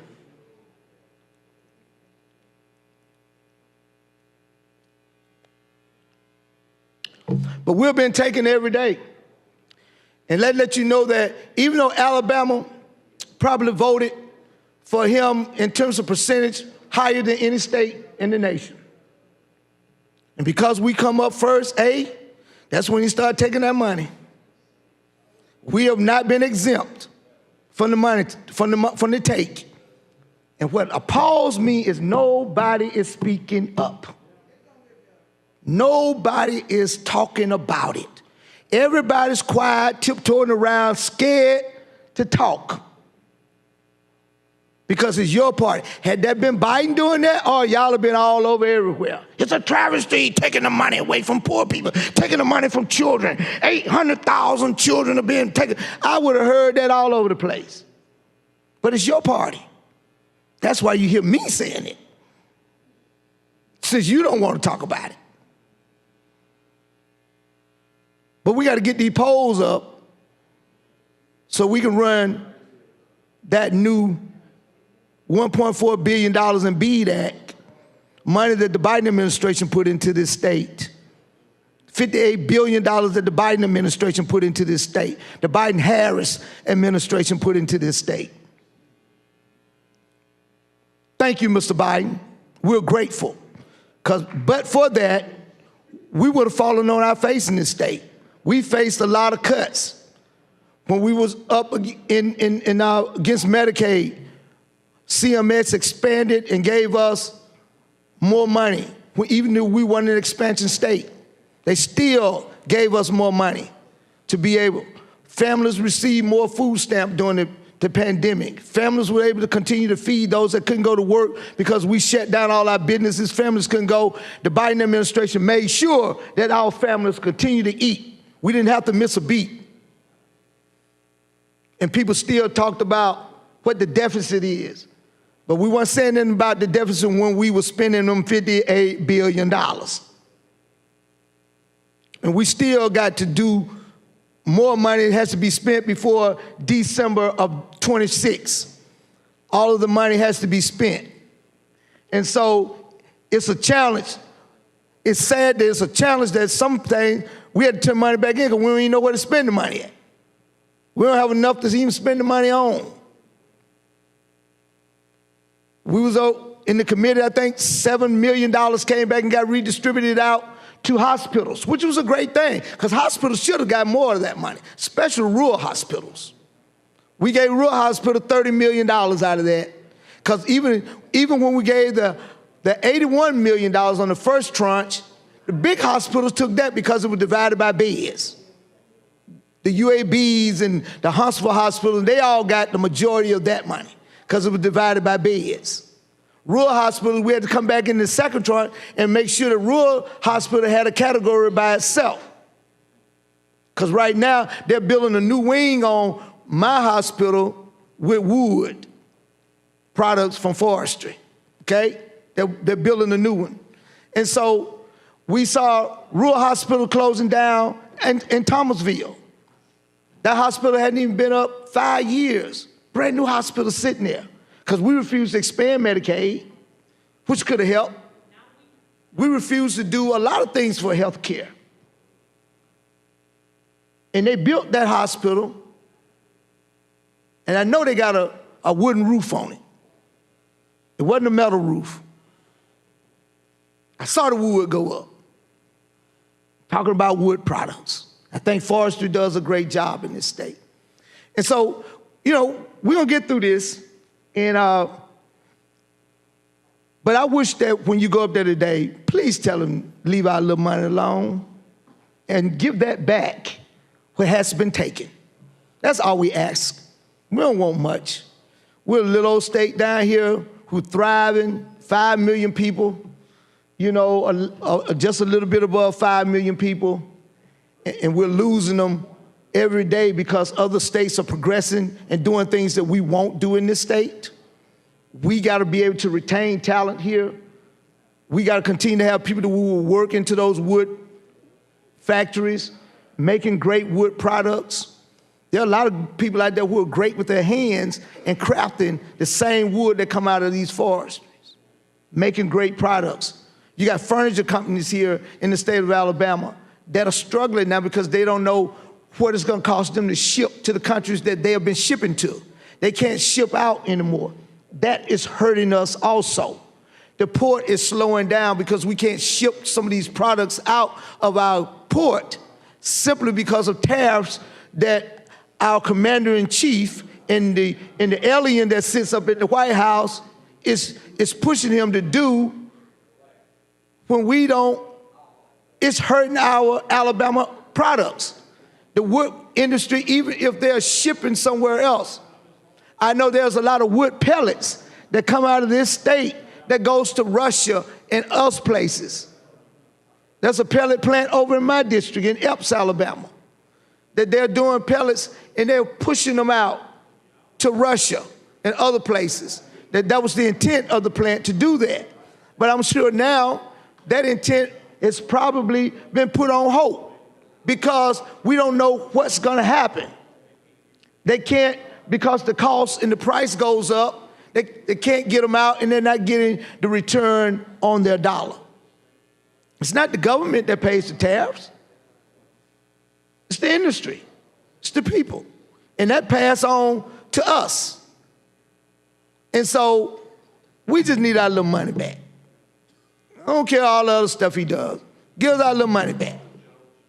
We need our money. I need the 800,000 kids that's being hurt in this state by Head Starts and the cuts that they got. We want those babies. If we talking about we're going to be competitive, we got to make sure that these babies are learning. Are we in our budget prepared to take on? Because these are kids that we don't have sitting in seats in our public schools. This is 800,000 kids are being funded through pure federal dollars. We don't have to fund them. So now all that they're going to do is try to move over and they're going to get into our pre-K programs and other programs, which they are deserving to do so, because even though they had pre-K in some of your Head Start also that was being funded.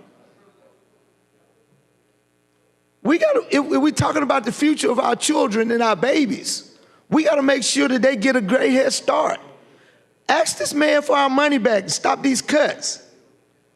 150,000 elderly people who depend on LIHEAP to help fuel some of their bills. All right, the time's expired. Thank you, Mr. President. Thank you. Senator Weaver. I'd like to move that the Senate confirms Chris Langley to the Alabama Forestry Commission using previous role with no objection. Using previous role? Any objection?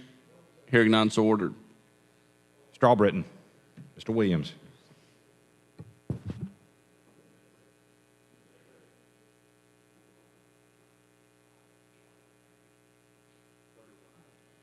(31 ayes, 0 nays). Chris Langley is confirmed. All right, Secretary, call the Next committee come.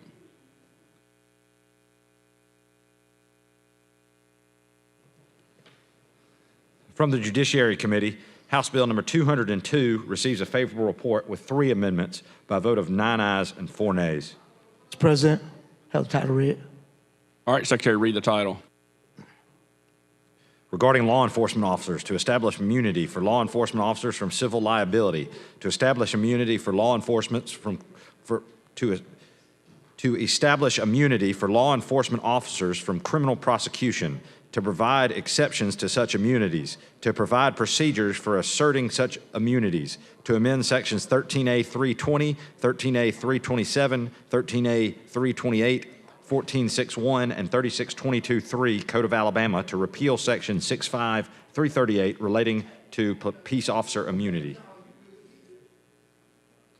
From the Judiciary Committee, House Bill number 146 receives a favorable report with 1 amendment by a vote of 11 ayes and 0 nays. From the Judiciary Committee, House Bill number 492 receives a favorable report by a vote of 9 ayes and 2 nays.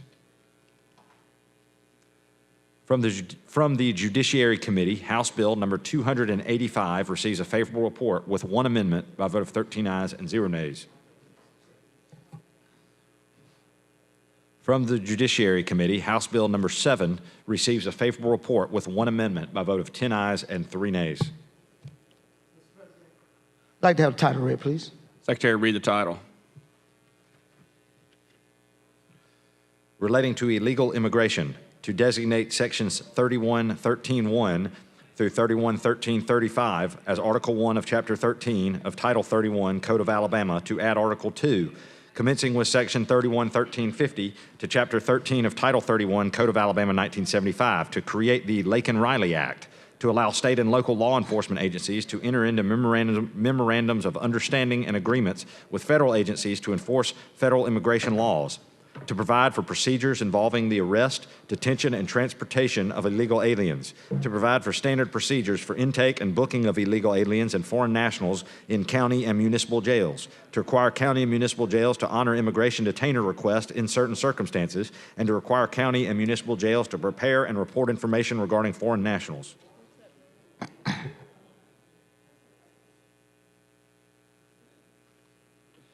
From Judiciary, House Bill number 454 receives a favorable report by a vote of 11 ayes, 0 nays, and 1 abstention. Mr. President, I'd like to have the title read. Secretary, read the title. Relating to crimes and offenses, to add Section 13A 10-12.1 to the Code of Alabama 1975 to establish the crime of tampering with a legislative record and to provide a criminal penalties for a violation.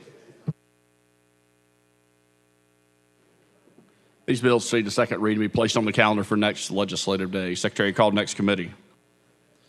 From the Committee on County and Municipal Government, House Bill number 247 receives a favorable report by a vote of 7 ayes and 0 nays. Mr. President, I'd like to have the title read, please. Secretary, read the title.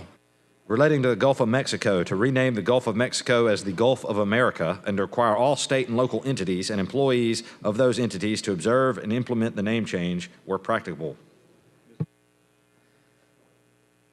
This bill has received a second reading and be placed on the calendar for next legislative day. Secretary, call the next committee. From the Committee on Education Policy, House Bill number 332 receives a favorable report with 1 amendment by a vote of 6 ayes and 0 nays. Mr. President, I'd like to have the title read, please. Secretary, read the title. Regarding public K-12 schools, to amend sections 1646B1, 1646B2, and 1646B7 Code of Alabama 1975 to expand the definition of computer science, to require all Alabama public school students to complete an approved computer science course as a requirement for graduation, and to provide standards for approved computer science courses. From the Committee on Education Policy, House Bill number 166 receives a favorable report by a vote of 6 ayes and 0 nays. From the Committee on Education Policy, Senate Bill number 336 receives a favorable report by a vote of 6 ayes and 0 nays. From the Committee on Education Policy, House Bill number 447 receives a favorable report by a vote of 6 ayes and 0 nays. From the Committee on Education Policy, House Bill number 244 receives a favorable report by a vote of 5 ayes and 1 nay. Mr. President, Senator Singleton. have the title read, please. Secretary, read the title. Regarding education, to amend Section 1640A5, Code of Alabama 1975, to prohibit classroom instruction in public school pre-kindergarten through the 12th grade related to gender identity or sexual orientation, to prohibit education employees from displaying certain flags and insignia in public pre-K through 12 schools, and to prohibit education employees from referring to a student by pronouns inconsistent with the student's biological sex. These bills received a second read and be placed on the calendar for next legislative day. Secretary, call the next committee. From the Healthcare Committee, House Bill number 441 receives a favorable report with substitute by a vote of 6 ayes and 0 nays. Mr. President, I'd like to have the Senator title read, please. Secretary, read the title. Regarding the Alabama Board of Examiners for Speech Language Pathology and Audiology, to add Section 3428A 21.1 to the Code of Alabama 1975 to provide further for the minimum qualifications for registrations as a speech language pathology assistant.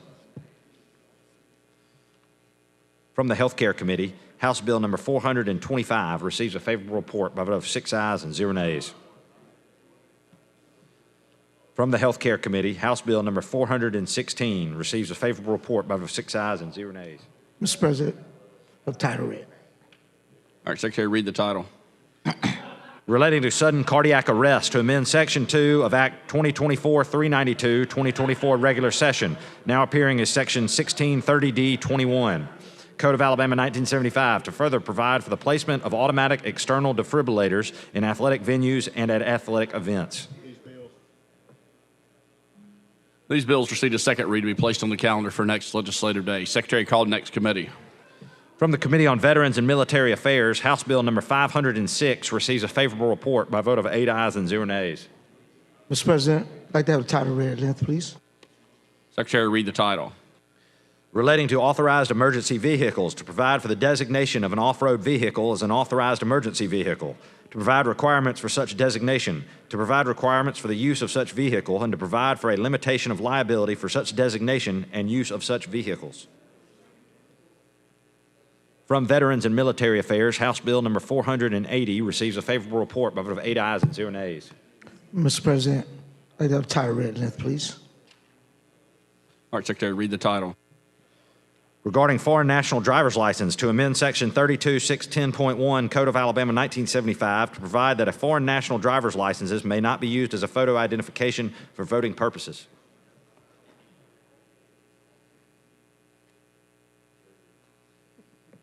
From Veterans and Military Affairs, House Bill number 105 receives a favorable report by a vote of 8 ayes and 0 nays. Mr. President, I'd like to have the title read, length, please. All right, Secretary, read the title. Relating to law enforcement officers, to further provide for law enforcement officer retirement benefits. From the Committee on Veterans and Military Affairs, House Bill number 403 receives a favorable report with one amendment by a vote of 8 ayes and 0 nays. Mr. President, I'd like to have the title read, length, please.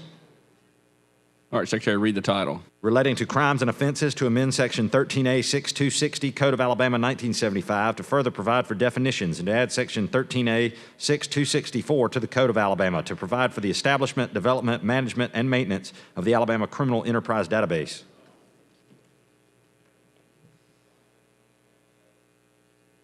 From Veterans and Military Affairs, House Bill number 513 receives a favorable report by a vote of 8 ayes and 0 nays. President, I'd like to have the title read, length, please. All right, Secretary, read the title.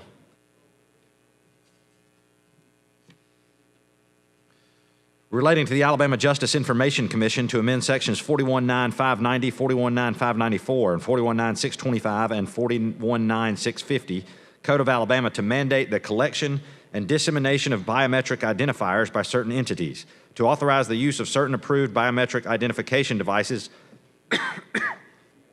by law enforcement officers to identify individuals, to establish and provide for the operation of the Alabama Background Check Service.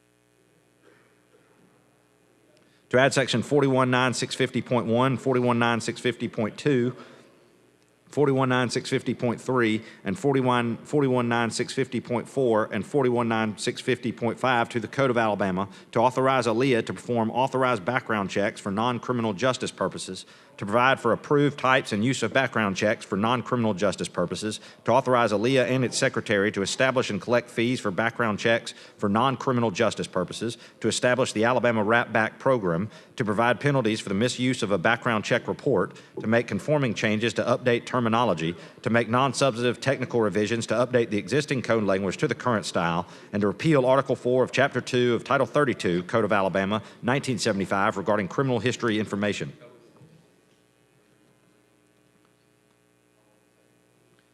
From the Committee on Veterans and Military Affairs, Senate Bill number 341 receives a favorable report by a vote of 8 ayes and 0 nays. These bills received a second reading to be placed on the calendar for next legislative day. Secretary called next committee.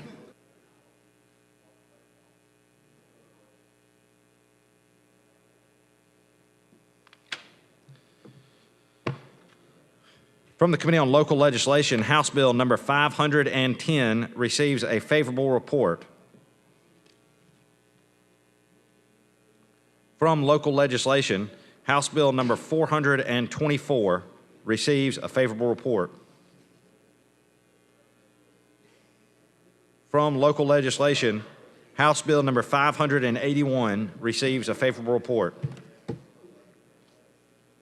From Local Legislation, House Bill number 432 receives a favorable report.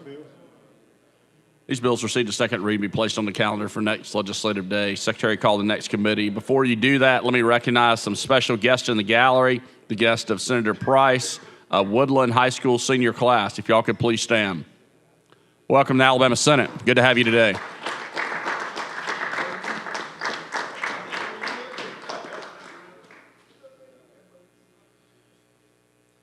From the Committee on Local Legislation, Jefferson County, House Bill number 375 receives a favorable report by a vote of 5 ayes and 0 nays. From the Committee on Local Legislation, Jefferson County, House Bill number 494 receives a favorable report by a vote of 4 ayes and 0 nays.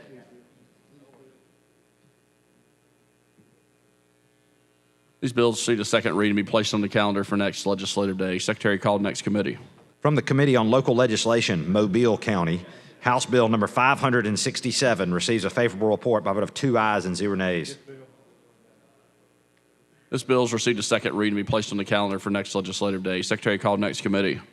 From the Committee on Local Legislation, Madison County, House Bill number 595 receives a favorable report by a vote of 4 ayes, 0 nays, 1 abstention.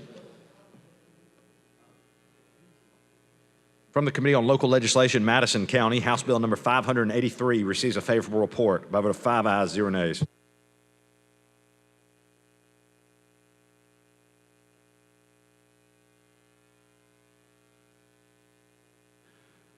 All right.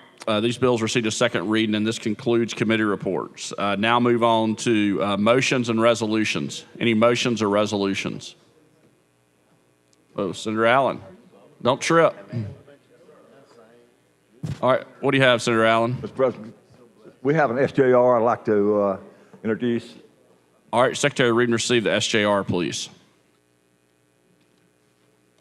Senate Joint Resolution number 87 by Senator Allen, recognizing May 19th, 2025 as a day of hope in the state of Alabama. Mr. President, Senator Allen. I move the passage of the SGR and add all senators to this.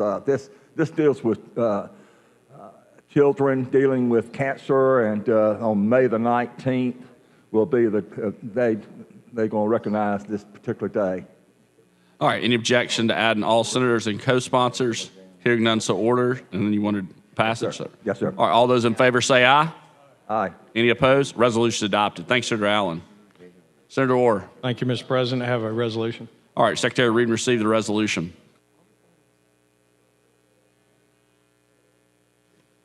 Senate Joint Resolution number 88 by Senator Orr, commending the Morgan County Education Retirees Association on winning the statewide Community Service Award.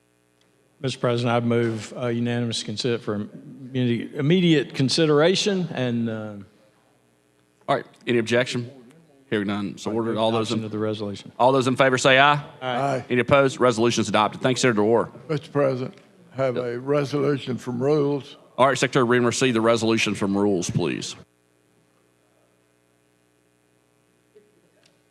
From the Committee on Rules, Senate Joint Resolution Number 84, commending Skills USA State Competition medalists and competitors.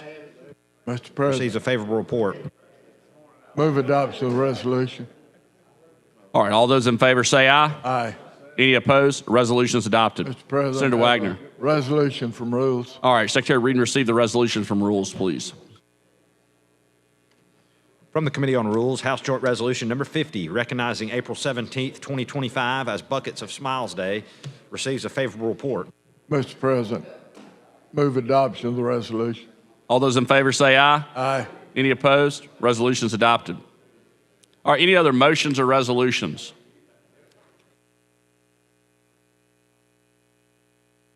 All right, now move on to local bills.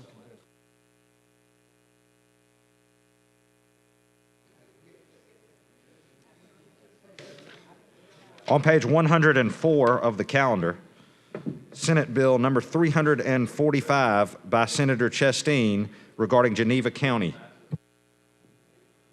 Senator Chambliss. Mr. President, I move final passage using the previous roll. All right, any objection? Hearing none, so ordered. Mr. Albritton, Mr. Williams. All right, 30 ayes, 0 nays. Senate Bill 345 passes. Thanks, Senator Chambliss. Now, Senator Chambliss. Mr. President, I move transmission of the bill. Any objection? Hearing none, so ordered. All right. That concludes local bills. Is that correct? Yeah, the rest of the bills are contested. All right. Senator Wagner. Mr. President, have a report from the Committee on Rules. All right, Secretary, we received the report from the Committee on Rules. From the Committee on Rules, Senate Resolution Number 89, Special Order Calendar. Be it resolved by the Senate of the Legislature of Alabama that immediately upon the adoption of this resolution, the following business in the order set forth below shall be the special and paramount order of business for the 27th legislative day, taking precedence over the regular order of business or any pending or unfinished business. On page 32, House Bill Number 88 by Representative Starnes regarding the Board of Pardons and Paroles.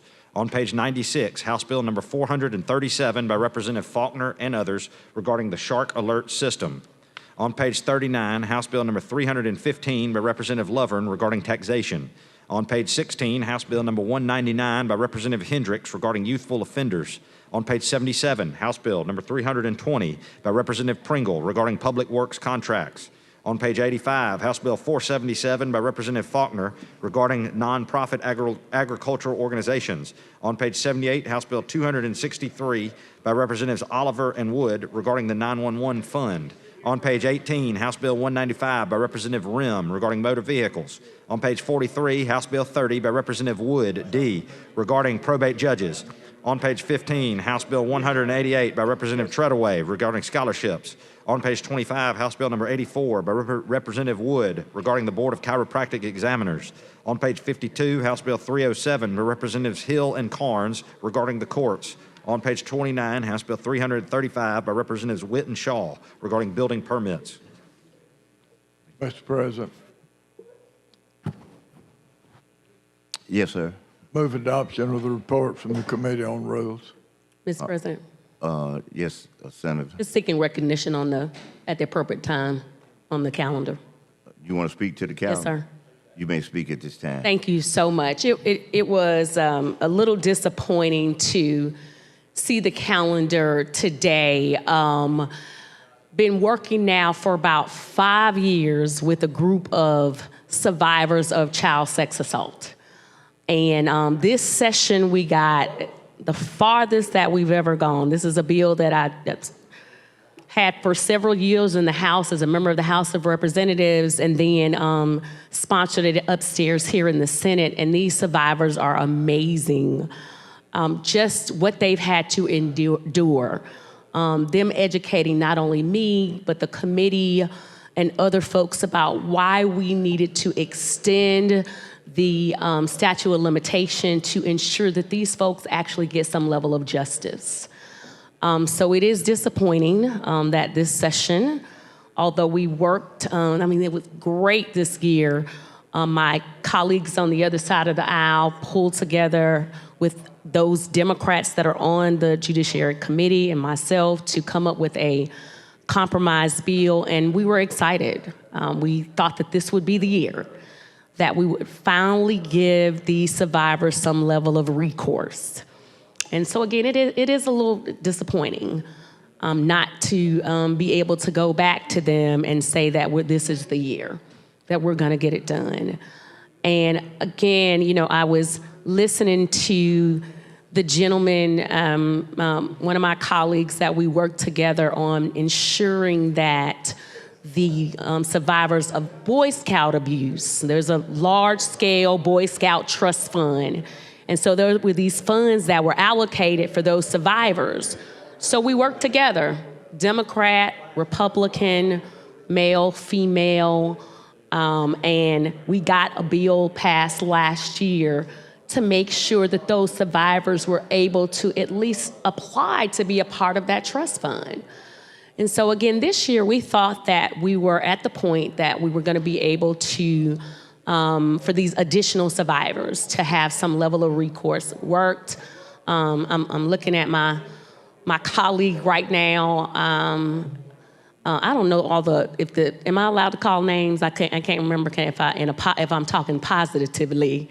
Oh, you can't call legislators. Can't call legislators names. Can't call legislators names. So I'm looking at my colleague now. He can see me. He worked really hard with me. He just did his, if you could see him, I don't know if they can see him on the camera. And I want to thank him so much, my member of my freshman class, a fellow attorney, for helping to kind of work the kinks out of this bill. It was not reinventing the wheel. Revival legislation to allow, and it wasn't criminal. It was a civil revival over a 2-year period. This is the original version of the bill to allow these survivors to have 2 years to file these lawsuits, civil lawsuits, against people who had committed just horrible atrocities to children. And we were expanding that statute of limitation because what studies show is that many of those survivors don't even start talking about it or even telling their story into their 50s. And so originally, the bill had it's gonna sound like a lot, but it's because of the age. It was a 36-year extension of the statute of limitation. We were able to negotiate that down to where folks felt a little bit more comfortable. The revival period, there was a whole lot of discussion on how long a revival should happen or not. And then for me, as a sponsor, being able to sit in the room with people who have some trepidation, for them to give some stories, I'm like, you know what, I hear that. Yeah, my goal in sponsoring this legislation along with those survivors never was to harm or hurt a small mom and pop, store or a church that didn't know that something was going on with a particular pastor that was harming children. That was not our goal, to hurt or harm folks. And I heard them, and we made some changes in the bill to at least try to ensure that there was no unintended consequences in that legislation. And that's really what it's about. That's what it's about when we're making that sausage, when we're sitting across the table, around the table, discussing the various aspects of a piece of legislation, looking at the pros and the cons and what could happen if we tweak a word here. Because sometimes the public knows that you can have a major difference in a piece of legislation just by changing one word. There's a major difference in legislation between may and shall. May, there is some discretion. SHALL, shall, is a command. You have to do it. And so there is a different directive in a piece of legislation based on, one word. So again, that's how the sausage is made. We sit around the table, we have the discussion about what could happen. A lot of times we look at other states, what has happened in other states. And again, this was a piece of legislation, again, that was not unfamiliar, happened in both blue and red states. And again, this year was the year that we thought that we were going to be able to get some level of recourse for these survivors. And I don't call them victims, because again, these people are surviving and in many aspects of their life are thriving. But there are triggers, there are times, again, when they are taken back to that time when they were abused as a child. And we really wanted to, again, I've heard my colleagues stand in this well, even this session when there was discussion about the filter bill and the potential, the sponsor of the bill talked about the potential of exposure to children and how that leads or could lead to some type of abuse. And I wanted to talk on that bill that day. Matter of fact, I came right here to the desk on the side, and I was waiting to be recognized that particular day. I was thinking that I was going to get a chance to talk to another like-minded person when it comes to protecting children from abuse, but I was denied the opportunity that particular day to speak. Nobody, no Democrat, period, was allowed to speak on that particular day. And I'm just going to tell you, it was not a good day. And sometimes when you shut folks out like that, you might have had somebody that could have helped with your rally call, and another ally had folks had the ability to speak that day. And so on that day, when the gentleman was talking about the potential for children to be abused or exposed, I wanted to highlight, cases that I knew too of children that there wasn't a potential, that it had happened. And we had the ability as the legislature to be able to help these folks get some level of justice. But this body did not take the bill up. For many years, I didn't even know what was going on. Several years, I didn't know, because, I was talking to a group of young people about this bill, and they were like, why in the world would somebody or any legislator be against helping children get justice or helping anyone get justice when they've been abused? And, I found out it was some of the insurance companies that had an issue. Nobody had ever even come to talk to me. I didn't even try to sit down. I feel like I'm a reasonable person. When you come and, talk with me and I can see the other side, I'm what you refer to as a macro thinker. Like, I try to think big picture, not microly, a macro thinker. So when you bring it to me and I try to look at that perspective as well, okay, you know what, we probably could come to some level of consensus. But, for several years, no one even came to talk to me. And then finally, we did sat down over it was not the summer, but over the fall months prior to going to session several years ago with those folks that were fighting. And I thought we were negotiating in good faith. That's what I thought. Again, we started all over again, had a full notebook of the same type of revival bills from other states. All kind of research was done to try to make folks feel better. And again, that kind of still fell through the cracks, and we didn't get it done 2 years ago, last year, and then again this year. Got so excited for these folks. And when we passed the Senate Bill 254, which we had hoped would have come up Tuesday, and definitely had hoped at least we would have got a shot today.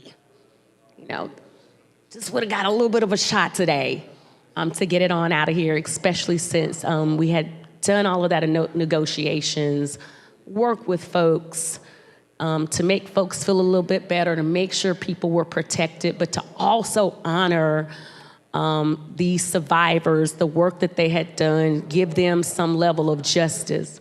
Because if we don't, do something to make these abusers pay for what they've done, the states end up paying anyway.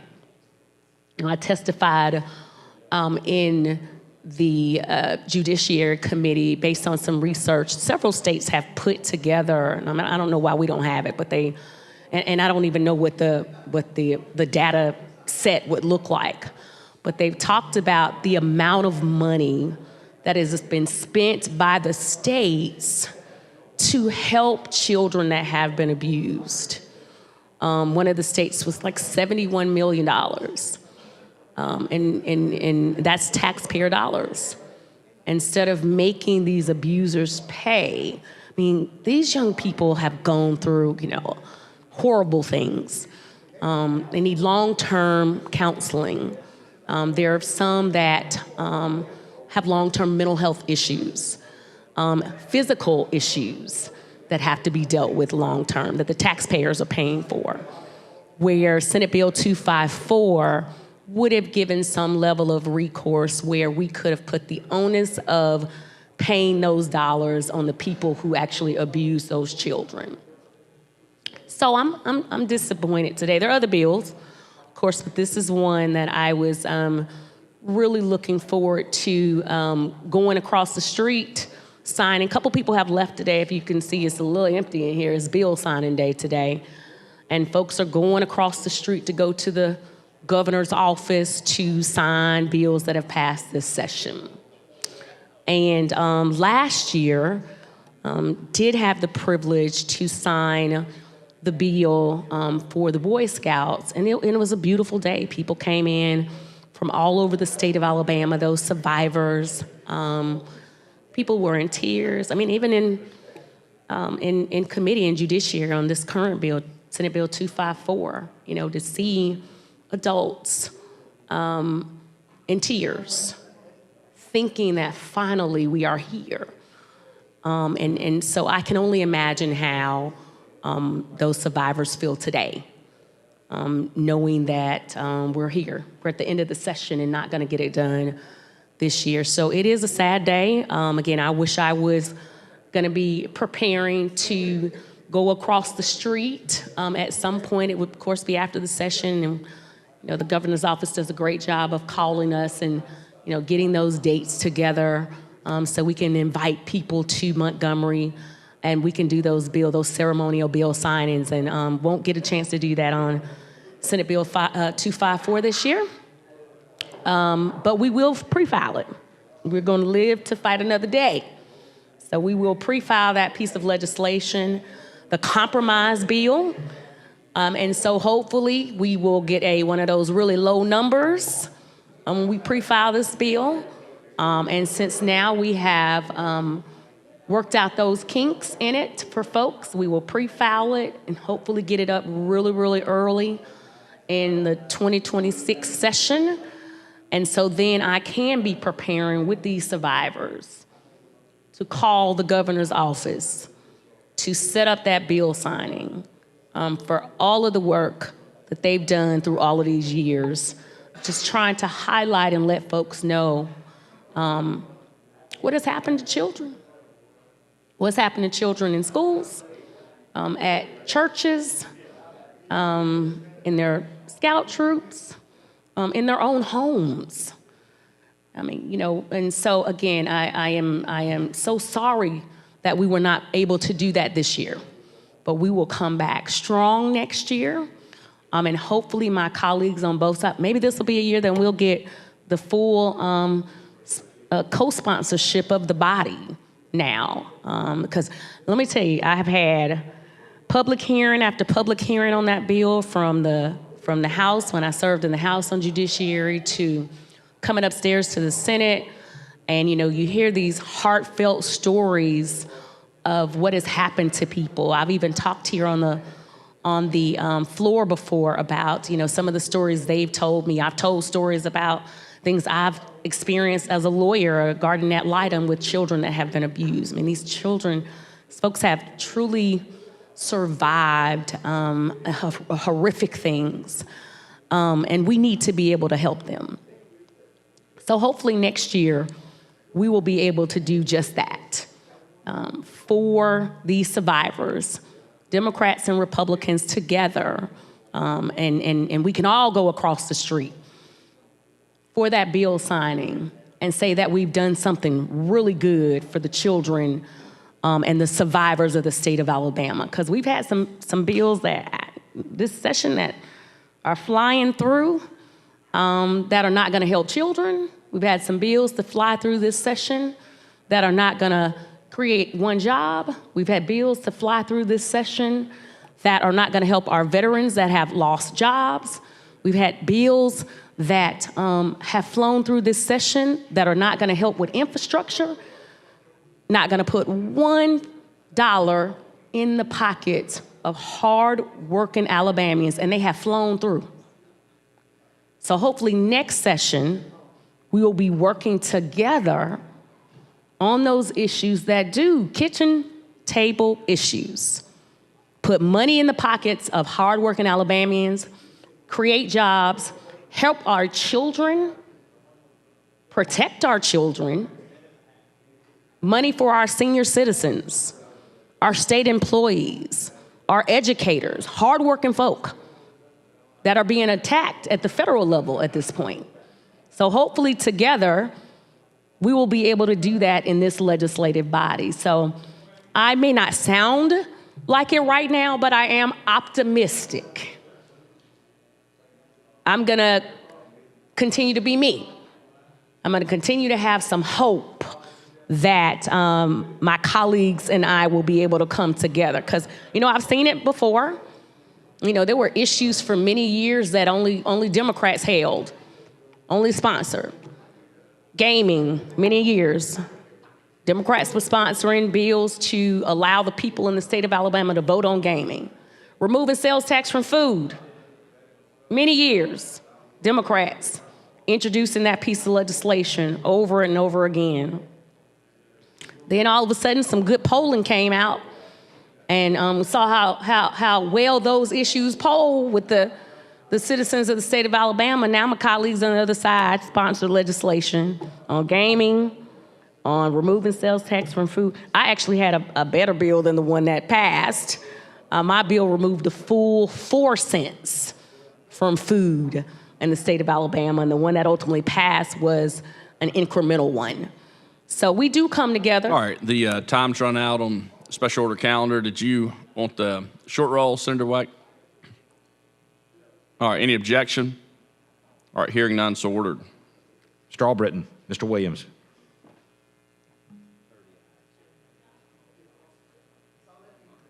$30 ayes, 0 nays. The special order calendar is adopted. Secretary, call the first bill.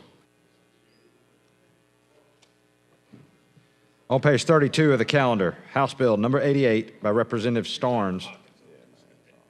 Mr. President. Senator Chambliss. Thank you, Mr. President.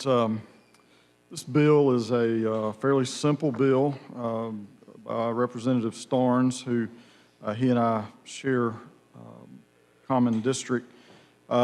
He is a retired parole officer, and this bill simply acknowledges them as a law enforcement officer. Everybody pretty much considers them that, but they are never been in the law as officially being that. This doesn't change any pay, compensation, qualifications, consideration, doesn't change any of that. It just simply says that they're a law enforcement officer. So with that, I'd be open to my colleague. Will they have all of the rights and duties of a law enforcement officer in terms of arrest power? I know they already have it now based on their clients within that perimeter. So can they arrest outside of that if they see something unlawful? They are A-Post certified before they can, carry a gun and arrest and all that. My assumption is that they are not restricted on who they can arrest. Obviously, they don't do that normally, but if faced with some serious situation, I would assume that they could. Okay. It's a good bill. I think, they're out there. They do a dangerous job, They do. having to go looking for these people that they entrust, in terms of that criminality element that's there. These people just probably out on parole that probably use weapons or whatever. I don't know why they would be released, but at the end of the day, to go into those homes, especially when they have not shown up for their parole or probation hearing, I mean, you know, just the reports, and haven't shown up and they got to go find them or go somewhere, they won't meet them, it could be dangerous. So they need to have that power to be able to do things they need to do. And to that end, this is some of the explanation that was sent to me earlier. These men and women encounter dangerous situations every day as part of their duties, whether supervising and dealing with dangerous felons on home checks. So you're going into their land, their castle, and right. You don't have all the protections you would have at your own, or partnering with our other agencies as part of task forces. So they do those type things. But the point of it is, just like our Department of Human Resources workers who go into very dangerous, difficult situations, these guys, these men and women, they do the same thing. And this just gives them that place of recognition.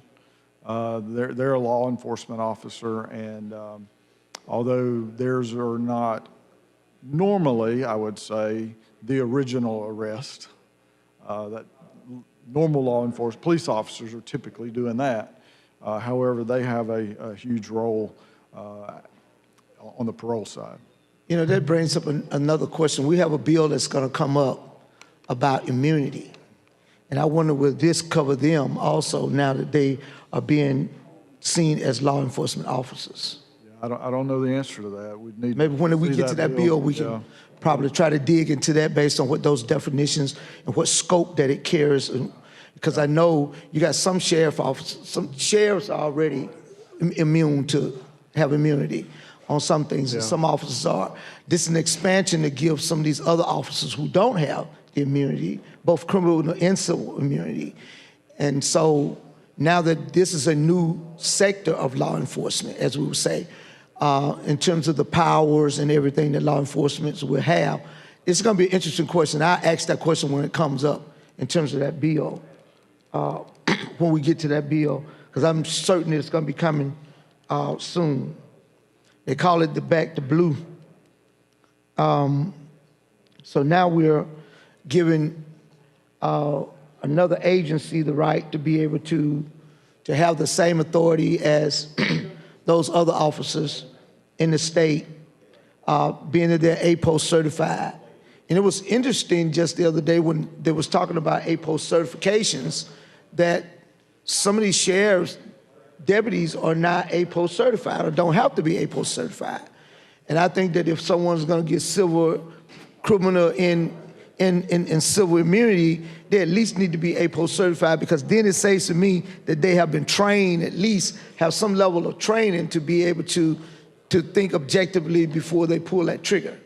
And so we just want to try to get them certified.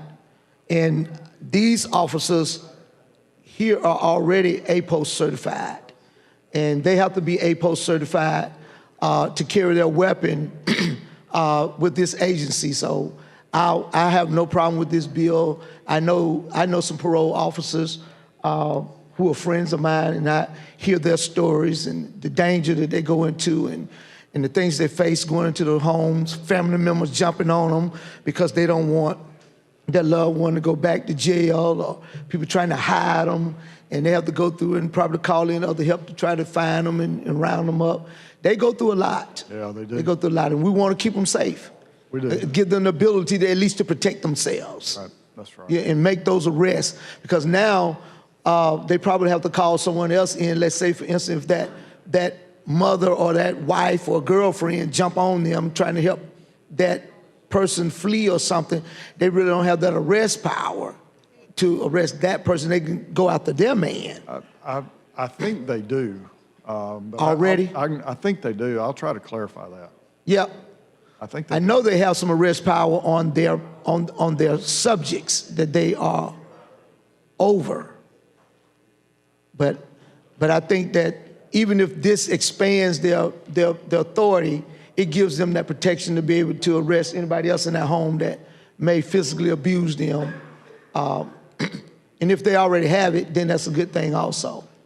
But, so I'm okay with this. Okay. We can move. Move on, okay. With that, Mr. President, I move final pass. Other colleague has another question. May I ask a question on that? Sure. Just for clarification. We've had several bills and that we've, Mr. President, if I may, I would ask that we state this as an example. We've had bills that have passed that allow police officers to receive additional pay after they've retired. You know, there has a cap and 5 and increase 1. that, something on that line. And also we've had they have special benefits. Oh, you're talking about like pay. for SROs, that type thing, yeah. That, exactly. With this recognition, does those benefits become available to the pardons and paroles? It is my understanding, based on the information that the parole bureau has provided me, is that there is no fiscal note to this. It will not affect budgets or retirement structures of officers in any way. So that's the information provided to me, and that I think, based on all of my discussions, they already have all of that stuff that you're talking about. So just listing them here doesn't add anything to it. They already have that, is my understanding. Well, we think maybe. I'm a little bit concerned about that as to how that may or may not, but we'll be watching it. I just wanted to put that on the radar as the possibility to watch in case. Sure, and So, I'll be very often just making a recognition, the title brings in certain things that we are unintended seem to be doing sometimes. And I'll watch with you on that, because that's certainly not the intent here. And if it does go that, there's cost and all that involved, so we would need to know that as you as chair and me as on the budget committee. So I'll be watching that with you. Thank you, sir. With that, Mr. President, I move final passage using the previous roll. All right, any objection? Hearing none, so ordered. Mr. Albritton, Mr. Williams.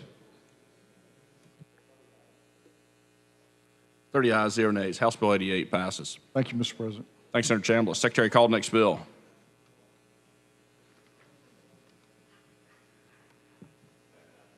On page 96 of the calendar, House Bill number 437 by Representative Faulkner and others regarding the Shark Alert system.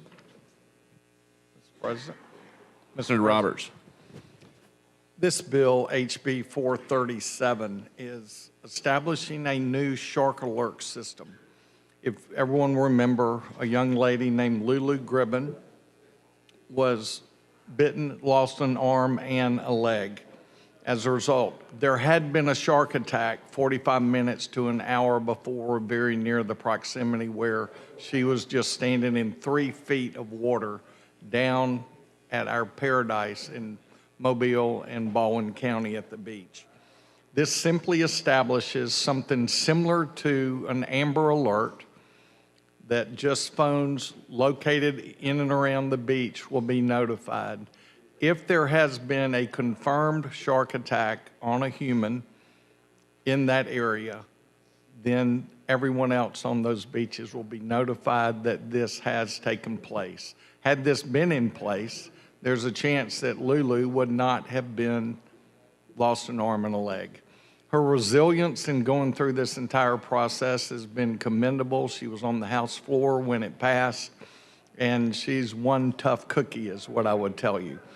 So with that, Mr. President, I'd like to move final passage using previous roll without objection. Mr. President. Yes. So I would like to speak to the motion.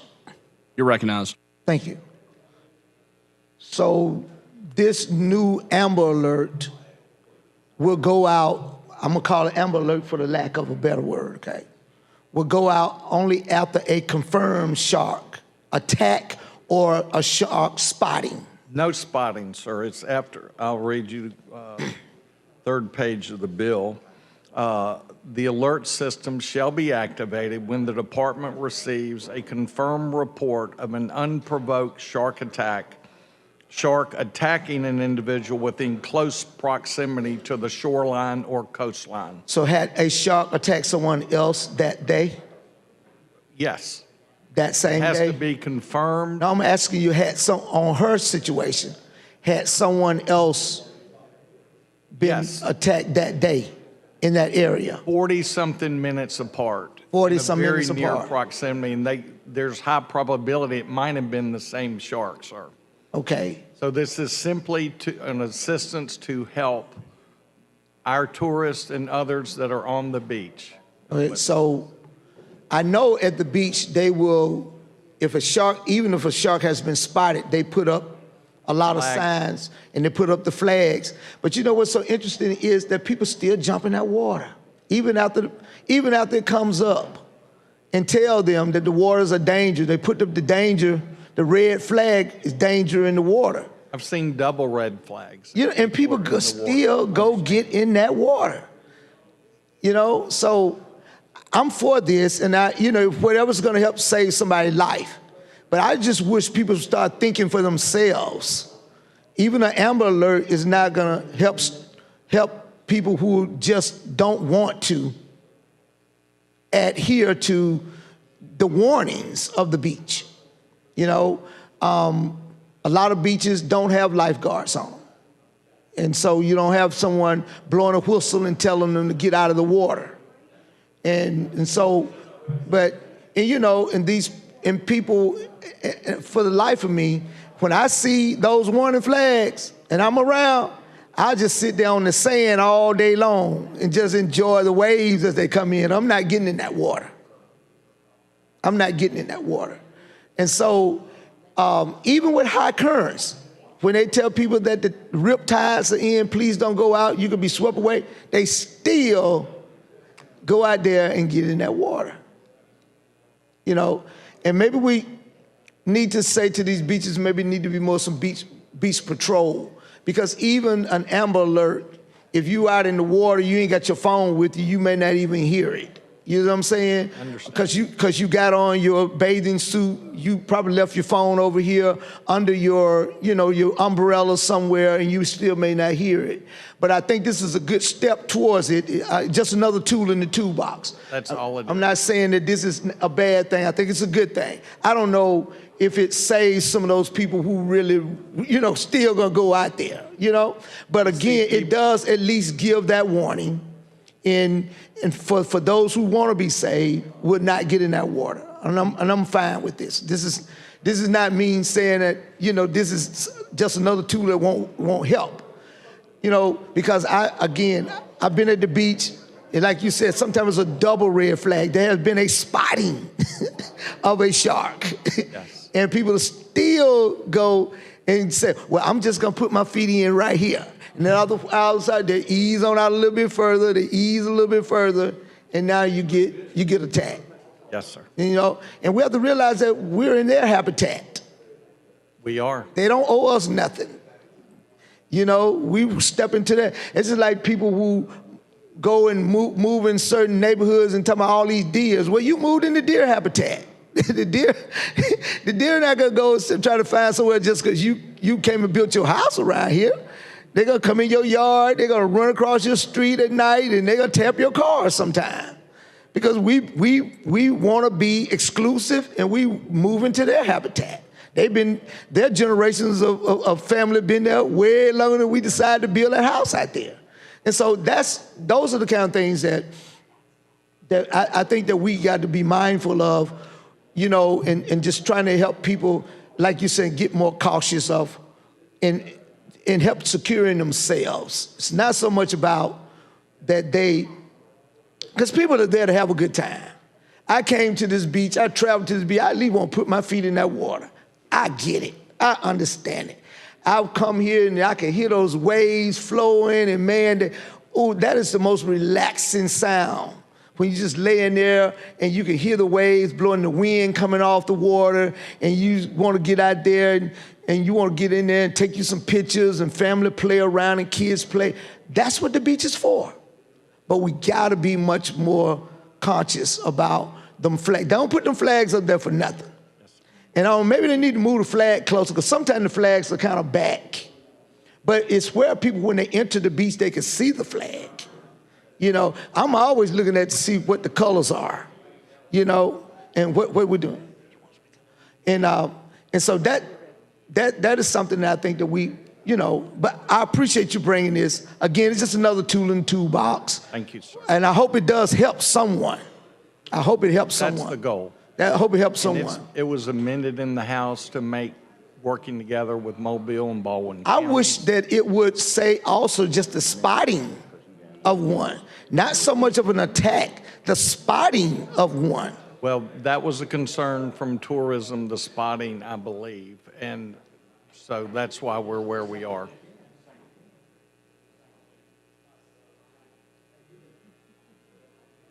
So you said what you said about tourism again? I'm sorry, I didn't hear that. The goal is simply the protection of those that are on our beaches, the way I read the bill. I understand that. And I would just take it a little bit further that I wish that this bill itself would at least warn people when there's a spotting. Because now, not only after an attack, it's too late to warn people. And you're right, because that same shark, he's still hungry.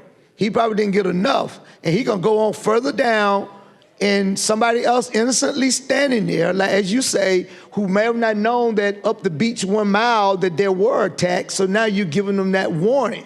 But I would love for this bill to even utilize the word spotting of a shark within that perimeter, so therefore that Amber Alert will come out so people will know that there has been a spotting of the shark, so they can be cautious before they do go out there.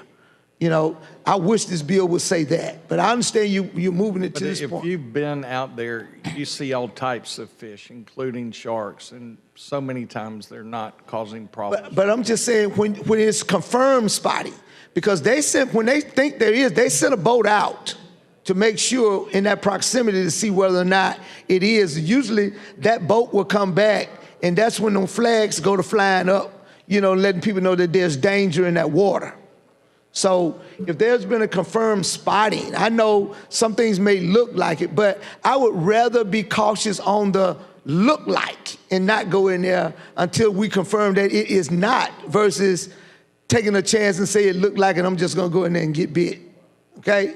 Mr. President, I want to yield to the lady from Mobile County on this. She want to ask a question or two. Mr. President. All right. Senator, you're recognized. Thank you, Mr. President.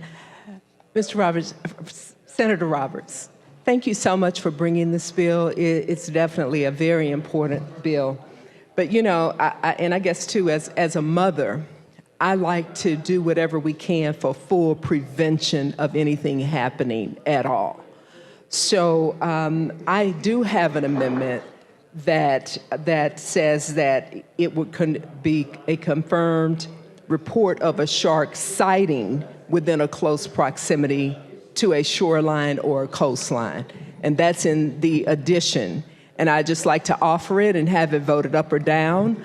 I think if we can prevent a shark from biting the first person so that nothing happens to what happened to the young lady in the first place, I think we've done everything that we can.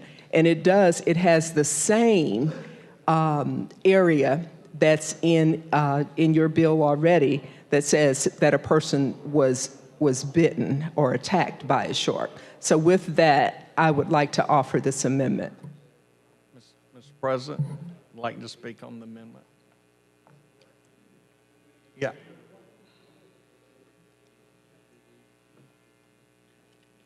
Secretary, receive and read the amendment.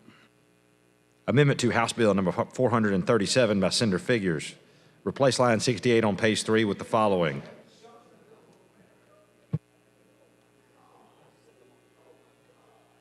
Mr. President. Mr. President.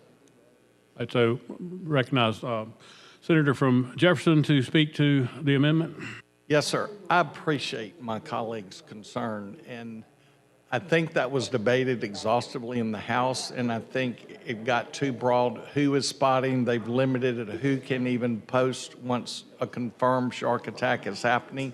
I think there's sharks swimming anytime we're in the water, and many times they're not harming others. And we have such few shark attacks compared to the number of sharks that are out there. I'm sure you've been out in You've probably flown over low in your district, or you've been on a boat coming in and been up high, and you look down, there are big fish out there constantly in the water.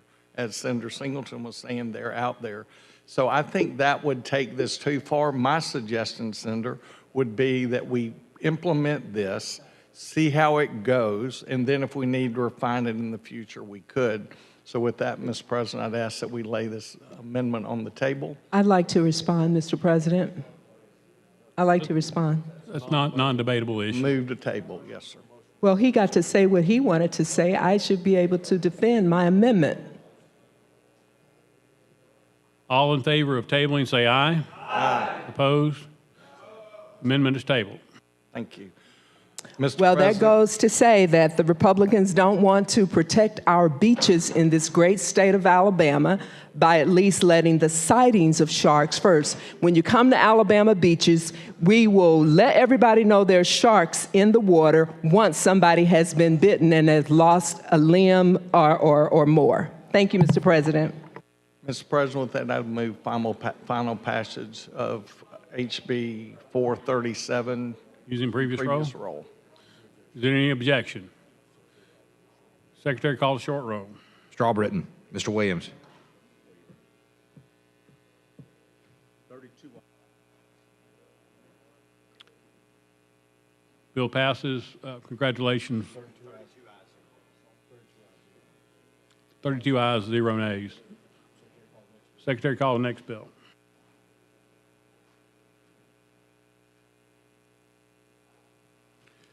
On page 39 of the calendar, House Bill number 315 by Representative Lovern and others regarding taxation. Mr. President.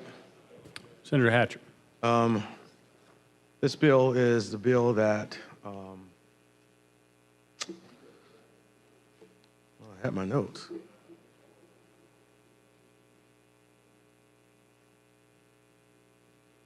It caps, this is a taxation bill that we talked about that adjusts to the dollar value based on consumer price index. If there are no questions, I'd like to move for. I think this one's going to be pretty popular. Yes. Yes, the holiday tax bill. If there are no questions, I'd like to move for final passage. Using previous roll? Using the previous roll without objection. Is there any objection to using previous roll? Secretary, call the short roll. Mr. Albritton, Mr. Williams.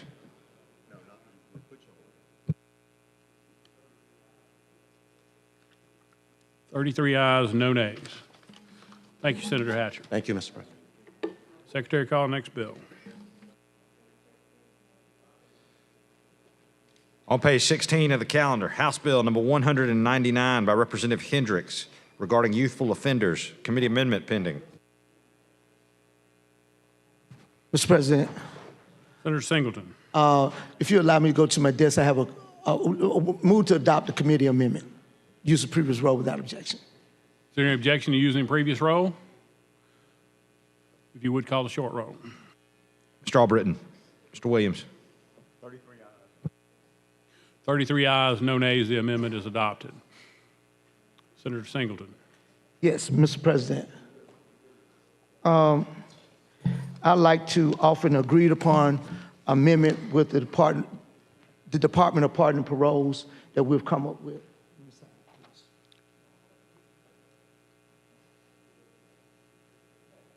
Secretary, receive and read the amendment.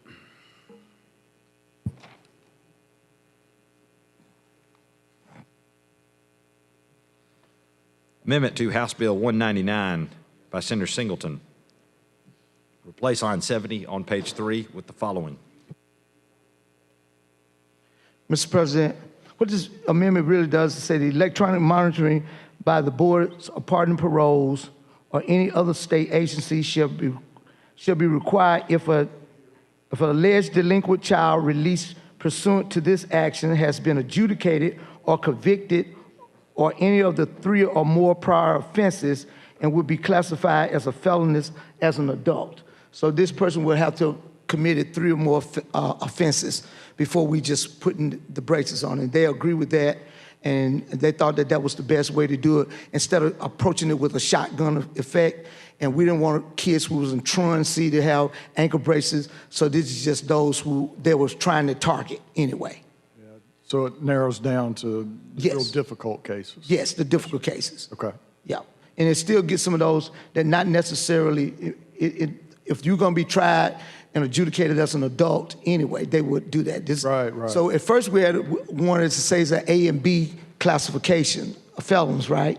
So that was, they're gonna be tried as adults sometime anyway. Yeah. So they would be locked up. They wouldn't get a bracelet. So these are the kids that possibly will still get the ankle brace. And the goal is to keep them from getting up into that category. Yes, keep them from getting in that category. You're edging, getting closer, and let's do this real detailed monitoring and try to prevent. Exactly, that's the goal. Yeah, for those who have committed 3 or more, okay? Yeah. So if you continue to do it on your first offense, we ain't trying to put it on you. Right. The second offense, we'll give you a warrant. Okay, your third offense, we're gonna put this monitor on you. Yeah. Okay? Yeah, That's what we sounds are. reasonable. Yeah. And I would like to move for adoption of the amendment, use of previous role without objection. Is there any objection to using previous roll? Hearing none, if you would call the short roll. Mr. Albritton, Mr. Williams. 33 ayes, no nays, the amendment passes. Mr. President, I'll move for third reading, dispense with use of previous role without objection. Is there any objection to using previous roll? Hearing none, call the short roll. Mr. Albritton, Mr. Williams. 33 ayes, no nays, the bill passes. Thank you, Senator. Thank you, Mr. President. Secretary, call the next bill. On page 77 of the calendar, House Bill 320 by Representative Pringle regarding public works contracts. Committee substitute pending. Mr. President. Yes, sir, you're recognized. Move adoption of the committee substitute using previous roll without objection. Is there any objection? Hearing none, please call the short roll. Mr. Albritton, Mr. Williams. 33 ayes, no nays, the committee substitute is adopted. Mr. President, thank you. This is a substitute that combines bills from the gentleman from Arab, the gentleman from Escambia, myself, and of course, the representative from Mobile dealing with public advertising. It is an agreed upon bill between the Press Association, ALI, road builders, and others that have worked hard to maintain the publishing that's required in newspapers, but also allow for some online publications in case there are any issues with the newspaper publications. And unless my colleague has questions, I'd like to move for final passage of HB 320 as amended, or as substituted. Is there any objection to using previous roll? Is that an, okay. All right, hearing no objection, then please call the short roll. Mr. Albritton, Mr. Williams.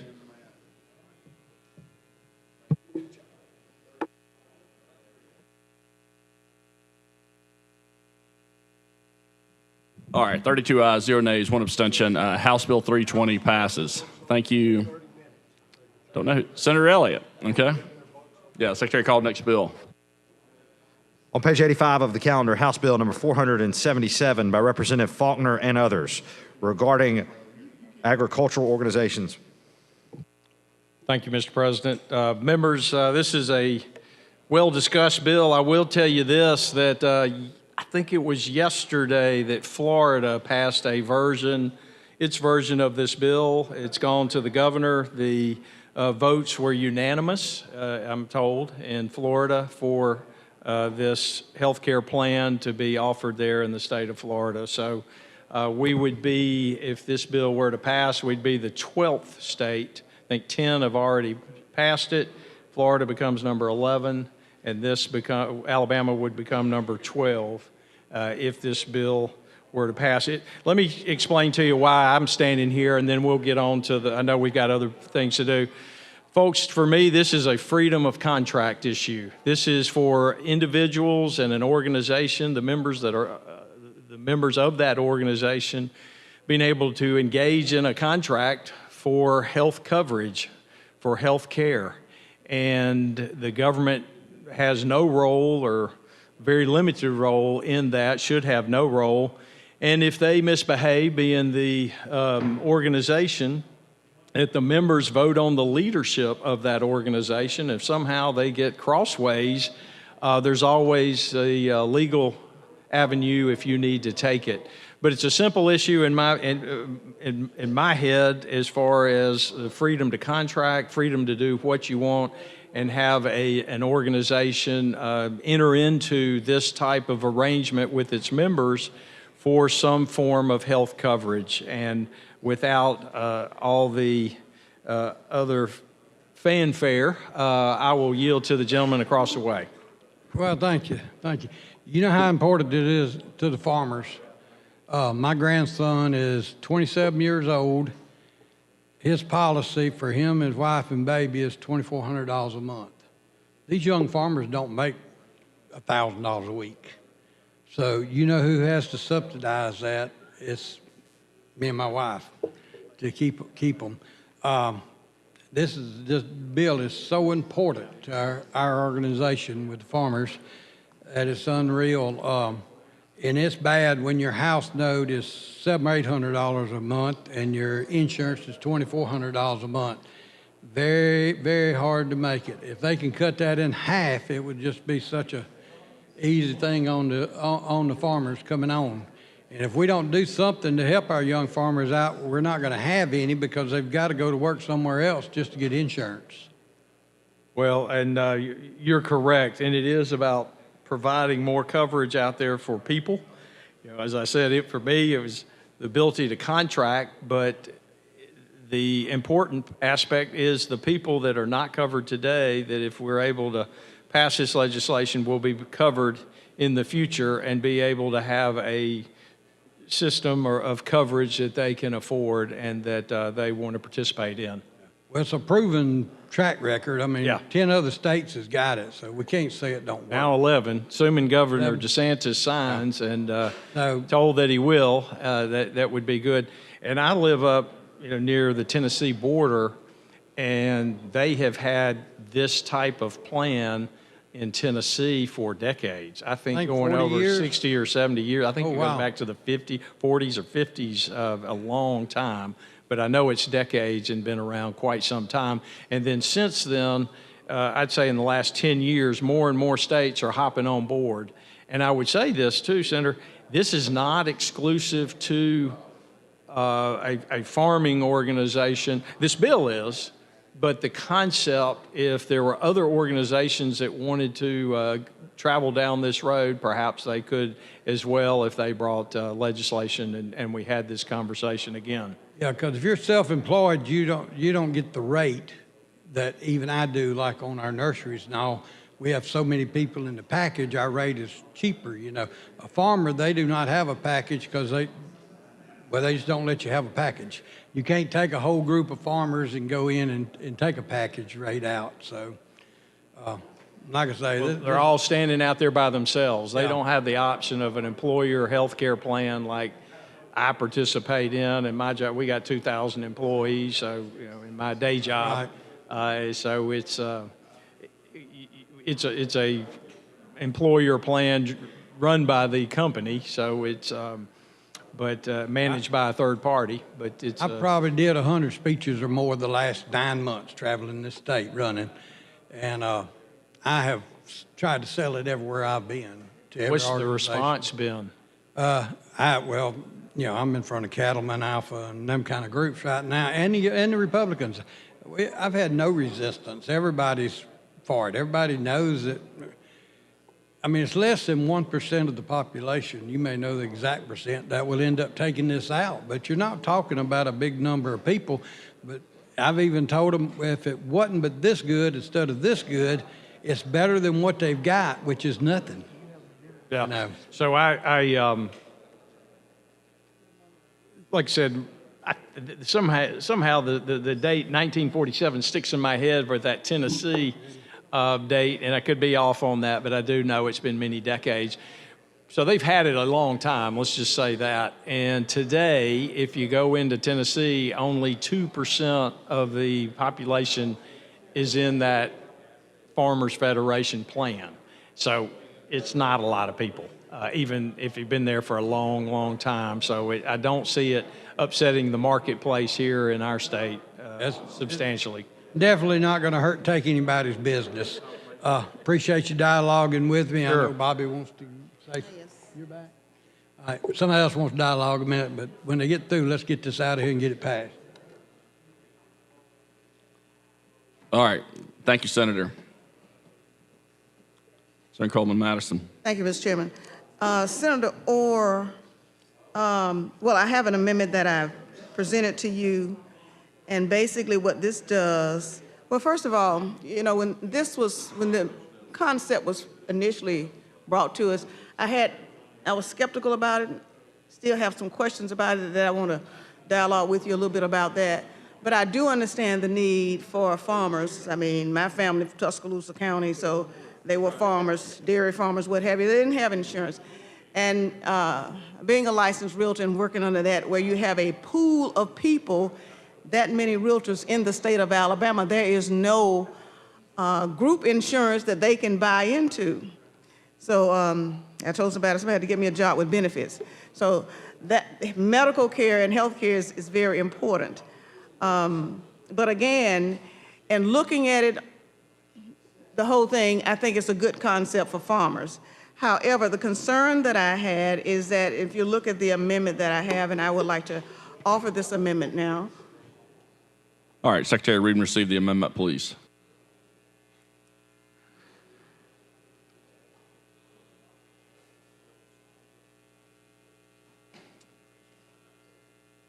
Okay, can you not read and not get it? Bobby, is yours? Bobby, let me have yours. Same thing. They can't accept it because it's double-sided. So much for saving paper instead of killing trees. What happened to the efficiency, Mr. Orr? I'm trying to be efficient here. Amendment to House Bill 477 by Senator Coleman Madison. Replace line 13 on page 1 with the following. Replace lines 210 through 211 on page 8 with the following.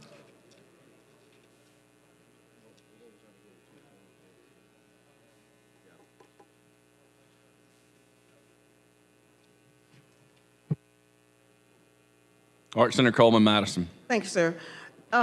Basically, the concern that I have, because it is insurance, we have a State Department of Insurance, and what this does, as far as compliance, regulations, insurance that policyholders' benefits are protected, that they have a source to go to if something happens and it is not fulfilled, and it complies with Alabama's law. Now, this is under Tennessee. Tennessee has different laws that we do. And my concern is that what happens to the health service if an emergency claim is denied? Who do the farmers go to get some kind of mediation? Are we going back to the same people who drafted the bill, making the decision? It's kind of like the fox watching the hen house. You need a nonpartisan entity there. I would prefer that being the insurance commissioner and the Department of Insurance, since that's what everybody else has to comply with. The other thing is that because this is Tennessee Farm Bureau that will be managing these health care plans, we say to have 10 states in there, but Alabama's law is not the same as those other 10 states. We pass our own laws just like they do. It states also that the benefits may be amended at any time in accordance with the applicable provisions of this contract. And so under no circumstances shall a member acquire a vested interest in continued receipt of a particular benefit for a level. Again, they can amend it. What is the recourse for the people who hold this? And so, again, what is missing from this is that the consumers who will be purchasing this policy will not have any recourse other than to go back to, I guess, Tennessee or whomever. But again, you can't apply Tennessee's laws to Alabama's laws. And so simply what this amendment does is that the Department of Insurance shall enforce the section, resolve any complaints that, that arise out of this, fines or levies if they violate this. Against, there's got to be some penalties.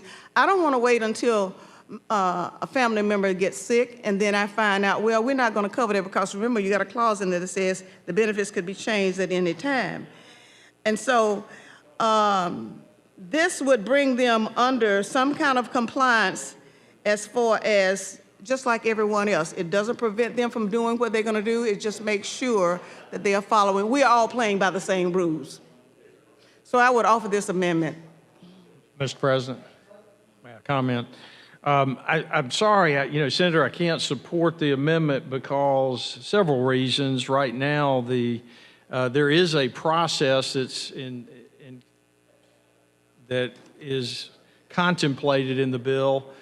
And Contemplated? Yeah, it's in the bill. It's in Section 7. It's laid out in Section 7. I don't mean to interrupt you, but let me put a pin right there. Okay, and I'm confused because you say there is a process that is contemplated. Well, it's written out down here. Is it in the bill? Yeah, it's in Section 7 on page 5. It was added in the House. Okay, could you tell me what that is because I'm not familiar? Well, it says it was added, so it line probably... 123. So anyway, under current Alabama law, the Department of Insurance serves primarily as a regulatory and oversight function for insurance companies. Under the statutory authority for handling consumer complaints found in the Policyholder Bill of Rights, the statute says, quote, policyholders have the right to file a written complaint against any insurance company with the Department of Insurance and have that complaint reviewed. It doesn't say adjudicated. It doesn't say the Department of Insurance is going to come in and do this or that by the Department of Insurance. The department's role is explicitly limited to review of complaints, not resolution. There's no statutory provision granting the department authority to adjudicate or issue binding resolutions to disputes between policyholders and insurers, nor to impose penalties based on unresolved complaints. Only in the narrow circumstances in which the DOI, the department, facilitates a complaint is through the optional mediation in property insurance, so not health insurance. So it's different context with property. However, even in that context, participation in mediation is optional and the department acts as a facilitator, not an enforcement body. Okay. Sir, can I ask you a question? So, just one last thing. So the minority leader came over here and looked at this, and this is the kind of the graphic of how the flow chart for complaints, how you would go to the Department of Insurance under this Section 7, and how it would work there if they're acting as a mediator. Point to me, if you would, as a consumer, that has somebody that has this product, where are they on that chart? It starts out with this little man right here. And which way would he? He can go to the company and has a process there, or he can go here directly to the Department of Insurance. It's the consumer's call. But here's what I wanted to point out. If you're not happy with this route or this route, I don't know if you can see it, but it's the bars of justice, or the scales of justice down at the bottom. Yeah, the courts. And that's the court system. And that's ultimately who will hold whoever offers such health care coverage, take them to court. So the consumer would have to pay out money to go to court to litigate. Oh, they're good lawyers that would, if they got a case, I'm they'll not a do lawyer, it on but contingency. you are, so. Yeah, they would very much like to take on insurance companies. Not really. I found in Alabama that's not so much of the case, especially in the medical professions, and that is a norm. You don't find that many. It really is hard enough to litigate as it is. My concern about this is still about the consumer. Looking at the end, great product, going to cover a lot of people, still have the concern that the people who the owners, the fathers, the mothers, who may be in a certain age group, because we're trying to get the younger group in there, but the younger group gonna get old as well. And again, my concern is that if something happens, and just say you bought it when you were young, and something happens, and they are saying, well, we're not going to cover that, because we were concerned about pre-existing conditions. By the way, is the pre-existing conditions in there? Do you know? We were talking about, that was one of the conversations that we had earlier. I'll keep telling you about and then we'll be glad to vote on your amendment. This comes from the department's website, what the department can do. Department of Insurance? Yeah. Okay. You can submit your complaint to the insurance company or agent who must respond.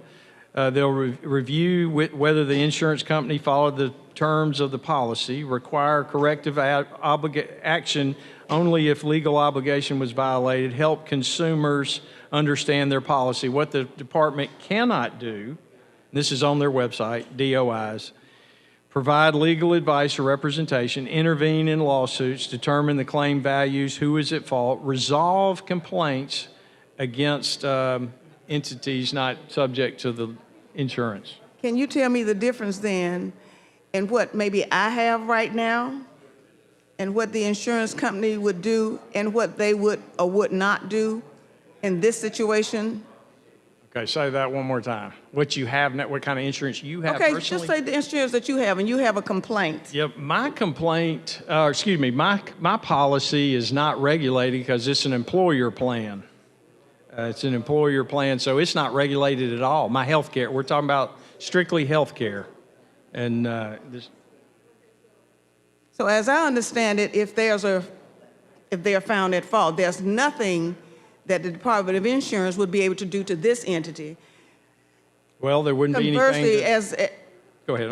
the insurance that you have or anybody else have, if you're wrong, they found that you violated, your license can be revoked or suspended, or you can be fined. And so in this situation, nothing can be done. You get a slap on the hand. We say we're not going to intervene. We're going to allow you to continue to operate. Somebody else's rights could be violated, and there's nothing that can be done unless you go to court. Well, if it's not in the insurance interest of any company that's offering this to certainly go to court, and if they lose their credibility, they're not going to have any people buying their insurance. So that can be health plans. You know how it is. Insurance companies tend to have more money than Carter got liver pills, and most people don't have that kind of money. And if you're a farmer, you are up at the crack of dawn and trying to take care of your business. You don't have time. If you're in court, you're going to lose a lot of money. I know a lot of farmers. I support them. We have farmers, and as a matter of fact, serve on their board with Alabama Farmers Co-op. So I'm concerned about farmers, and I'm concerned about their families. My family's farmers in Tuscaloosa County. So I am concerned about this. This is not something that I'm just up here just talking.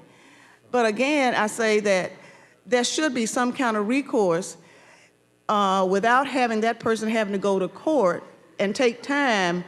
Farmers have enough on their plates to deal with right now.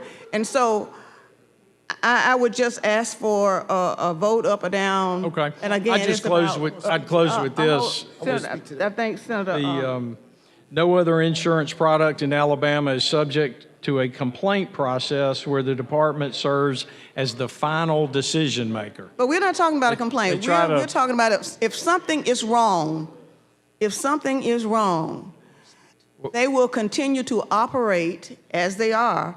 There's no fine, there's no suspension of license, there's no, you can no longer operate or whatever. Again, so a lot of this is just going to be swept under the hay. I would say under the rug, but in this case, swept under the hay, and people will never know anything about it. They'll continue to buy the products, and many people will fall into the same trap. I'm not trying to kill the bill. I understand. I really want it to be a better bill, but if it's about working for the farmers and their families, who would buy something that there is no guarantee, at least for the first 12 months or whatever, to make sure it's going to work? You're paying for insurance for a long period of time. I want to make sure that I've got a period of time that at least I've got some kind of guarantee on it. And that's all I'm asking here for the farmers. Give them some kind of guarantee that you're going to live up to your word, you're going to do what you say you're going to do, and if you don't, there's some kind of repercussion, and you understand that there is. There is none here. I would say that this is the members, so you're in this group of this organization, and your organization is now offering to provide health coverage for you as a member. So it's, why are they going to burn their own members? And in Tennessee, they have a 98% retention rate, which seems pretty high. So if they're practicing fraudulent activities or not treating their premium payers correctly, then the consequences they will suffer, but it's So I can go to not happened Tennessee elsewhere. and they will handle my case. Again, Alabama's law is not the same as Tennessee law. You understand it better than I do. I'm going to yield the rest of my time, sir. The senator has a question on the same issue. Well, I'll just recognize him to speak on your amendment. How about that? Yeah. All right. Yeah. Thank you, Mr. President. Senator Orr, thank you so much. This is one of the amendments that I was going to bring, but she had the same amendment, so I wanted her to bring it. Okay. And this was what I thought in the House was the blanket. This amendment that they script from the House could have at least given me some pause to want to support this bill, because it would have been protection for those consumers who are going to go into a legal contract here, at least under our Department of Insurance today. If you go in with a complaint, they might not be the final arbiter of what's right or what's wrong, but at least if they see where there are wrongdoings, they can then fine that company based on what they're doing if there's a multiple complaints there, or they can take their license. Under this bill, none of that can happen. They will only be more of an advisory, which then give me pause as to who's watching who here. I want, because now we have another insurance companies around here, and I don't think that there's going to be widespread fraud against their members. What gets me is that because the limit coverages that they are going to give to some of these folks, they're probably not going to have a lot of claims filed, because it really doesn't cover maternal care for mothers. And, I heard one of the mothers stand up there talking about anything about how she and her husband run this farm and all, but it really not covering a lot of things about their children and young folks and some of the things that this policy would not cover. And that's on people in their contract. I ain't got no problem with that. That's between them and their contractual issues to do so. But what I don't like is that how we have oversight over all other companies in this state, but this one we will not. And I just want to treat them like anyone else. And that's what got me when they took this off and scripted, and then you came back and you changed it with the language that you just read, and the language that you just read really doesn't resolve complaints,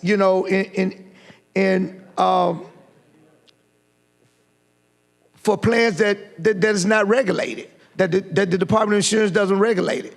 They cannot, resolve those complaints that they don't regulate, because they would not regulate this. It's just an advisory an advisory capacity.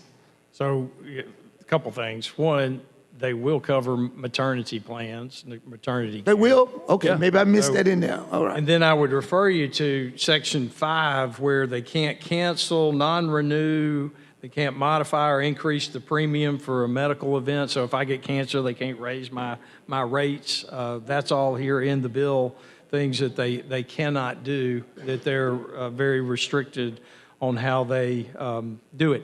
I also add that, and I mentioned this earlier and perhaps not very well, but with an employer plan, and there are 1.5 million Alabamians under an employer-sponsored plan, and that's, like I said, that's what I have, no regulation. They're not regulated at all. And so you've got, if we're all concerned about all these protections, and maybe we ought to get into employer plans and start regulating that as well, if we're going to try to do this to a membership, again, not Johnny off the street, it's a membership organization, and letting them offer this to their members.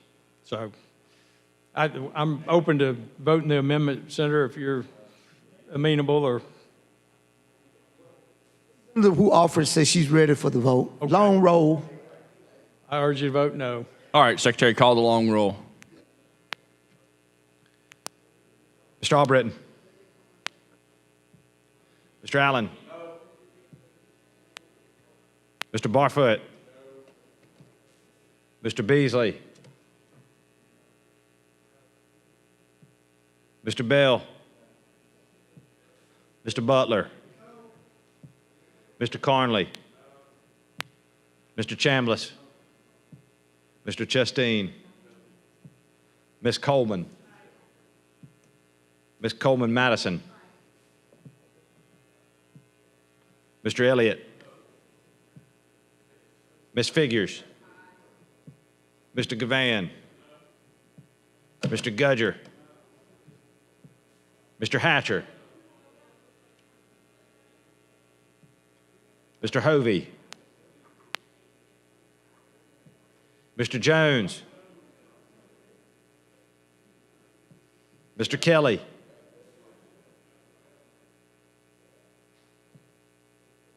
Mr. Kitchens. Mr. Livingston. Mr. Melson. Mr. Orr. Mr. Price. Mr. Roberts. Mr. Sessions. Mr. Shelnut. Mr. Singleton.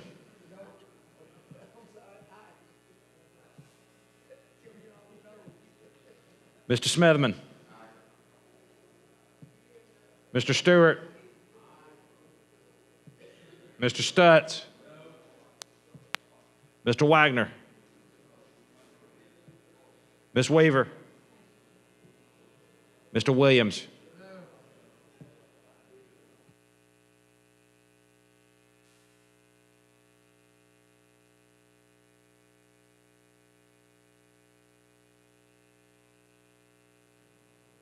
Nine ayes, 24 nays, one abstention. The Senator Coleman-Madison amendment fails. All right, Senator Orr. Thank you, Mr. President. I'd yield to the gentleman across the way. All right, President. Senator Singleton. I have another amendment. I have a amendment.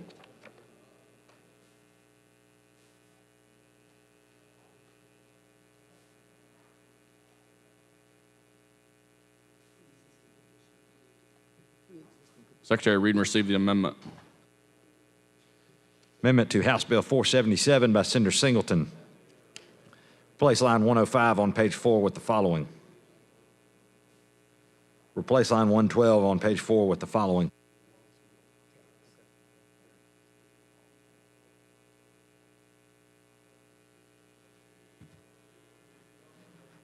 Good. Mr. President, thank you. This is an amendment I tried to put on in the committee. I'm just trying to bring this plan in line with the ACA with pre-existing conditions. Statistics shows that there's about 25% of our state population and even the non-adult population that has some kind of pre-existing condition. And we want to make, and I heard that you read that if someone catch cancer while they got it, the rates won't go up, but will they insure them knowing that they have cancer before they get the insurance? And currently today on the plans, you can get that with pre-existing conditions. The question is, will they do that here? And under this bill, the way I read it, it would not allow them that to happen. And so just keeping in line with what the national does and making sure that these families are protected, because people are going to get sick. They're sick now, and there are farmers who work around ammonia and all kinds of stuff breathing in, and they may even have some conditions that they already have, and they want to get insured because they all are supporting this plan.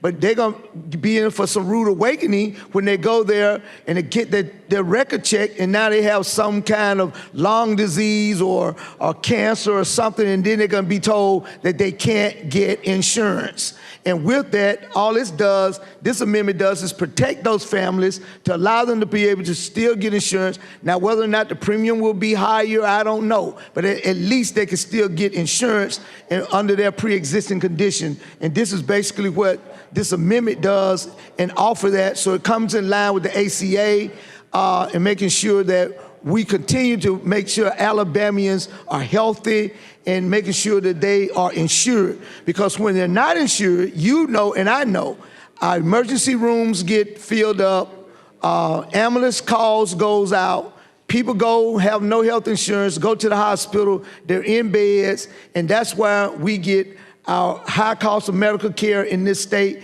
rises up to the level. Being a budget chair, you've been over the general fund and the education budget, and you understand that. Right now, just yesterday, we did a bill for rural hospitals, trying to make sure that their doors stay open and give them the credit so some of these people can be treated.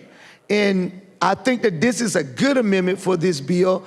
I tried to bring it on the committee. They were just so fast that they didn't even give me a chance to even talk about it before they tabled it and gavelled it and knocked it out. But I think that those families that are out there understand that because, again, farmers are around a lot of chemicals on a daily basis. Those commercial farmers, they are around stuff that the average Alabamian is not around. They have falls off of tractors and breaking bones and doing things that a lot of us know nothing about. But because I live in a farm area, I see some of that. And people are coming up with asthma already there. They already, they got lung problems. They may even have diabetes in some situations.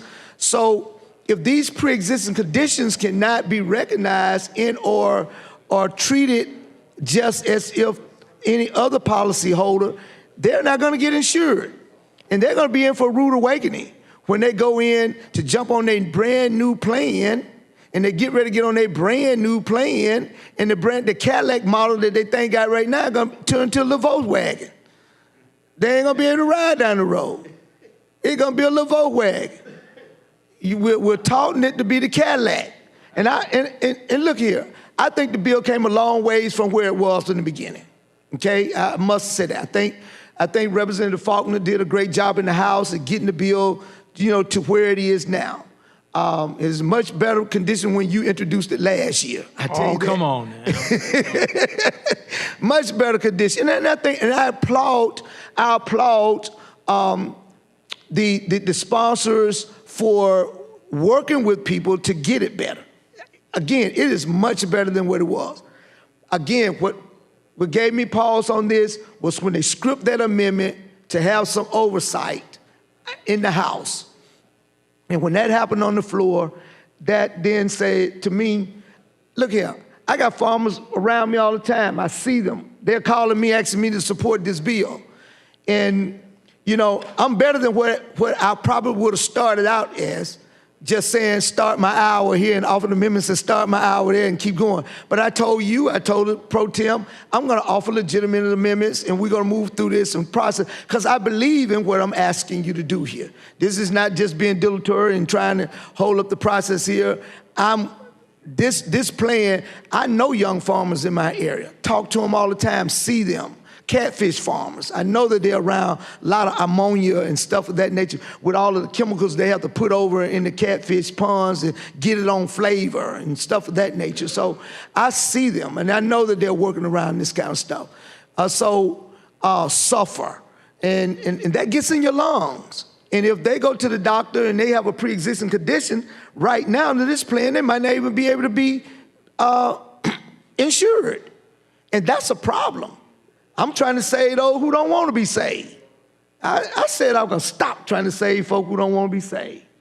My God. But at the end of the day, that's what's going on.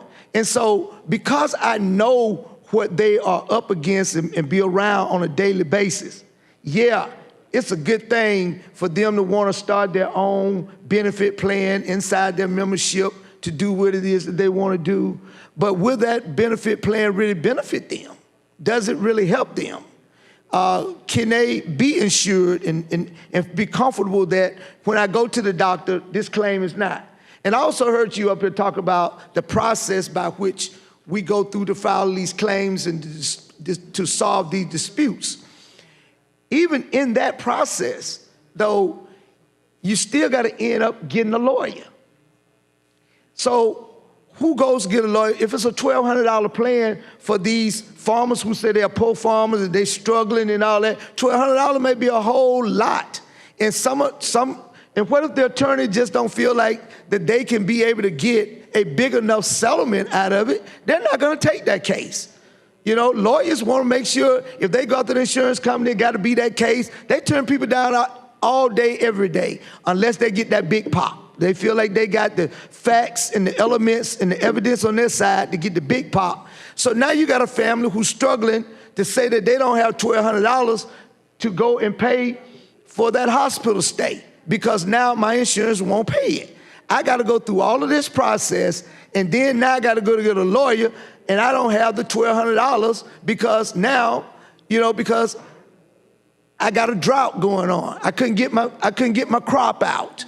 You know, it rained too much, you know, because farmers, you know, they have to fight against inclement weather. They got to fight against, you know, all of the elements that the good Lord sent down to us. If it's too hot and the crop don't roll good, they don't get a crop out. Now, mind you, the federal government subsidized them at a high level, you know, on this. But by the time they get that subsidy, a year of the cropping have gone by. And it may be a little bit too late. That's why some of these people are losing their farms, you know.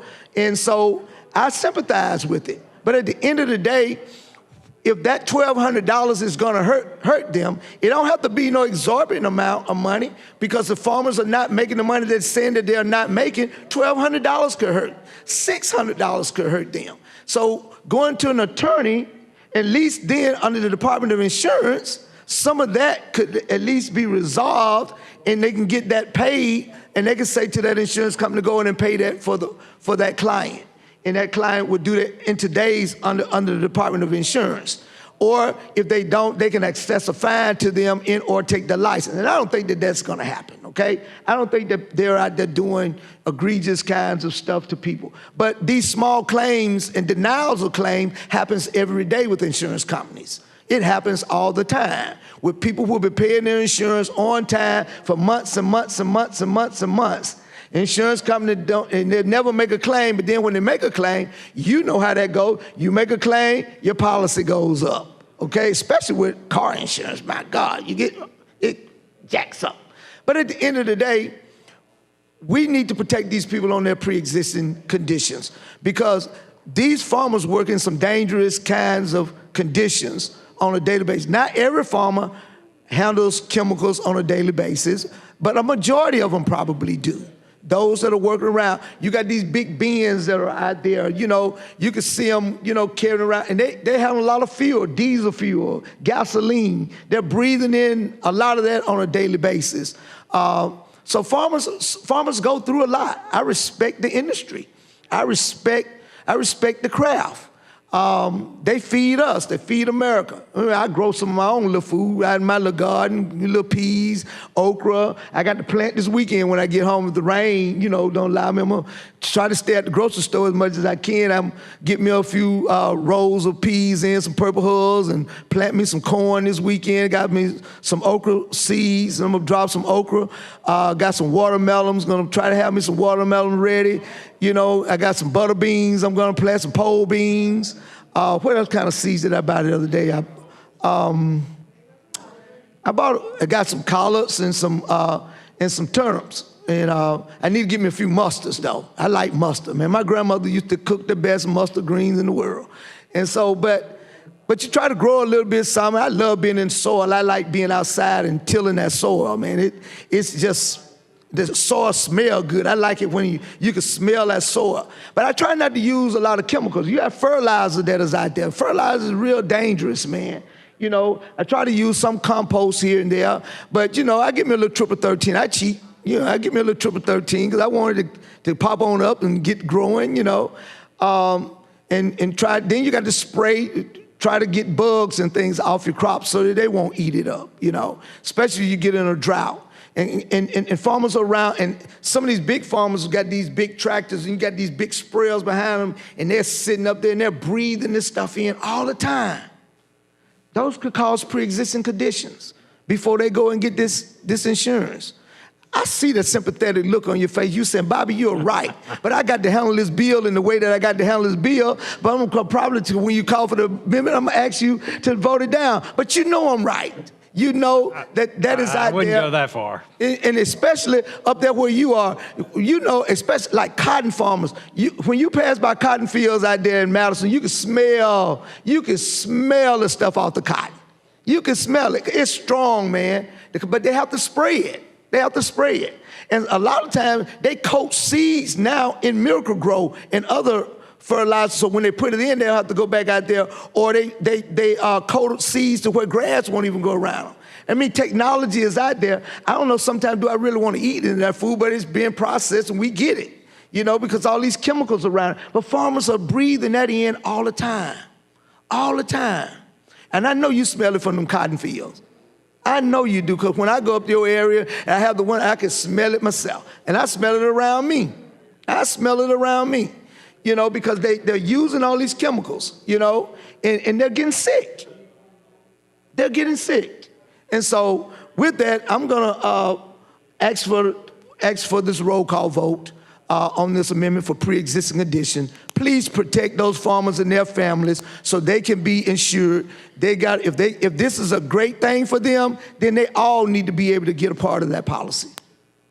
Mr. President. I would like for the long roll call, please. I'll just go ahead and say I urge you to vote no. I've got a long list here, but in the interest of time, all right, have the vote. Secretary, call the long roll. Mr. Albritton. Mr. Allen. Mr. Barfoot. Mr. Beasley. Mr. Bell. Mr. Butler. Mr. Carnley. Mr. Chambliss.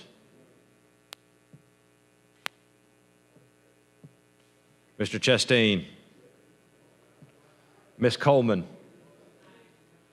Ms. Coleman-Madison. Mr. Elliott. Ms. Figures. Mr. Gavan. Mr. Gudger. Mr. Hatcher. Mr. Hovey. Mr. Jones. Mr. Kelly. Mr. Kitchens. Mr. Livingston. Mr. Melson.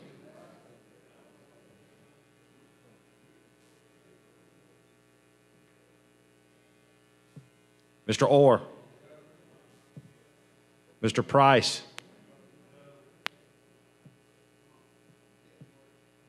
Mr. Roberts. Mr. Sessions. Mr. Shelnut. Mr. Singleton. Mr. Smithman. Mr. Stewart. Mr. Stutz. Mr. Wagner. Ms. Weaver. Mr. Williams.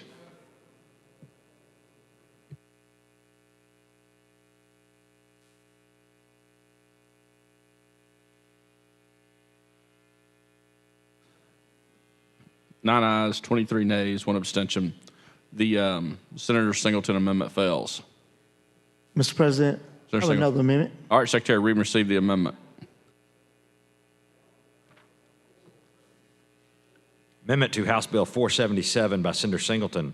Replace lines 185 on page 7 with the following. Mr. President, this amendment really just raised the tax rate that's in this bill from 1.3 to 1.6. I know that the General Fund chairman had talked to me about this, and I think there was something that was really concerned about dollars coming back to the General Fund. And I'm certain that, you know, hopefully we'll get a good vote here, because I know a chairman up here understands being able to get money in, and our General Fund is suffering, and we need some new dollars into the General Fund. And so, you know, some of these companies already don't pay insurance premium taxes in this state. So at least in this policy, they at least are going to pay a 1.3. I would love to see that raise up to 1.6. I forgot the number in which that 1.6 could raise in the General Fund, but it could be significant based on the number of policies that are projected to be taken here on this insurance plan. I know that the 1.6 gives us at least some more money to come into the coffer. And I was told that the 1.3 was a little low. I don't think any other states have a rate in there as low as this rate. We talk about what these other states have, but this is probably one of the lowest tax rates of all the states that has taken on this insurance. And I don't see why Alabama has to be the baby of the bunch here, or, you know, the ones who get the lesser coming back into our coffer. I'm not sure. I remember they were talking about in the committee what Tennessee was, but the 1 point, it is definitely not lower than 1.3%. And this has just raised Alabama up, at least to be competitive in that market. 1.6, I don't think will kill them. That they could pay that back to the people of the state of Alabama. It's not going to cause any harm for jacking up prices on the insurance, what they're going to provide. If they're going to jack the prices up, they're going to do it anyway. So we already have a company that's not of this state that's going to be handling this. I think it's Humana, it's out of Tennessee, that's going to be handling this policy for them here in the state. They're going to manage this plan. We need to get a better premium tax out of this for our state, for our budget, to make sure that we're whole here and that the state of Alabama is not losing out on this. And so I look forward to you voting with me on this one, I know, Mr. Chairman, because you believe in getting all the money that you can get for our budgets and when you can get it, and saving as much as you can in these budgets, and trying to maintain, to hold on to dollars. Because the one thing about it is that we're finna get into some lean times right here on these budgets. Right. We're about to get into some lean times on these budgets. So we need to take advantage of every opportunity where we can get money and where money can flow into our budgets versus allowing money to go out and then we saying, well, if we had just taxed them, we could have got another, $40 million a year, or $4 million a year, whatever it is. I don't know. It's nowhere close to that. I don't know what it'd be. I'm just saying.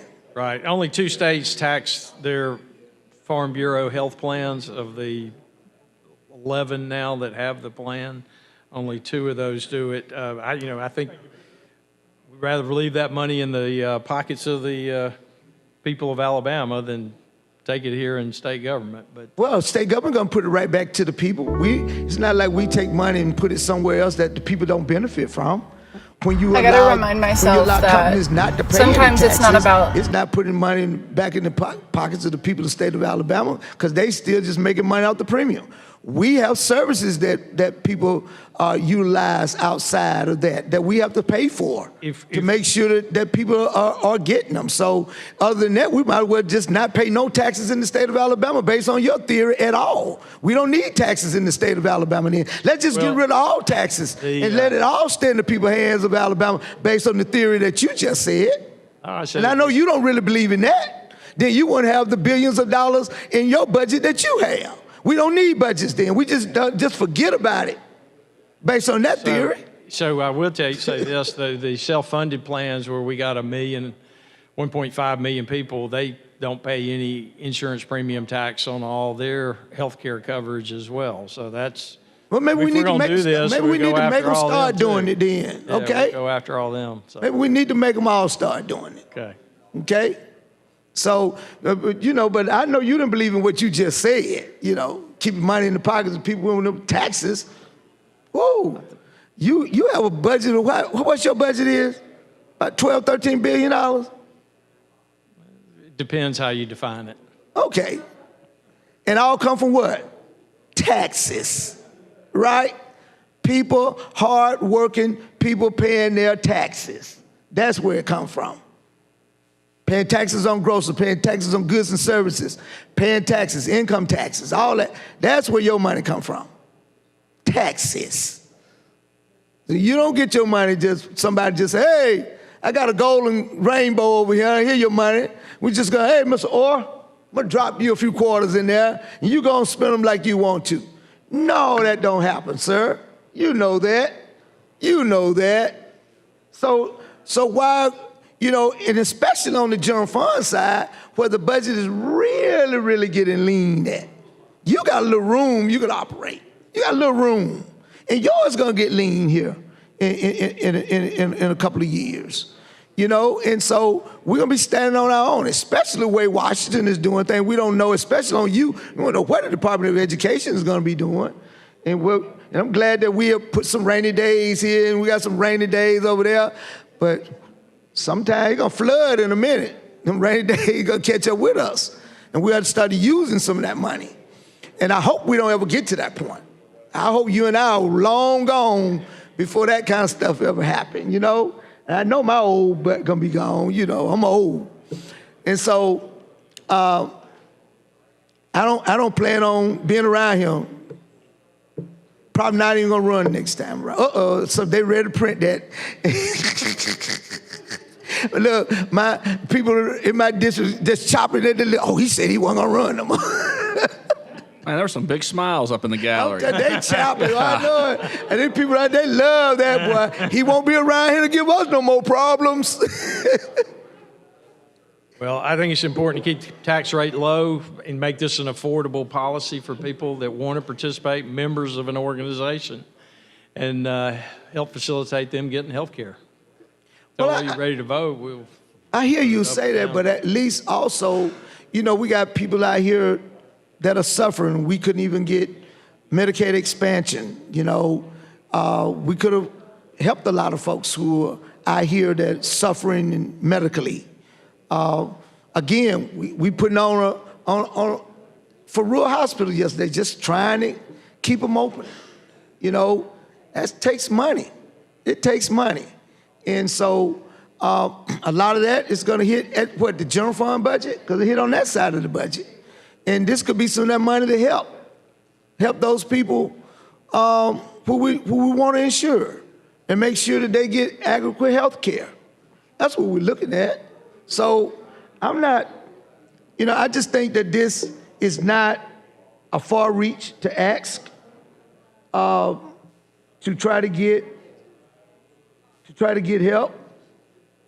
And so that's all we're just asking for. It's just put a little bit more money in our coffer. Right, we try to take advantage of it all. You're good about not trying to give all these tax breaks. You have even started putting sunset on them.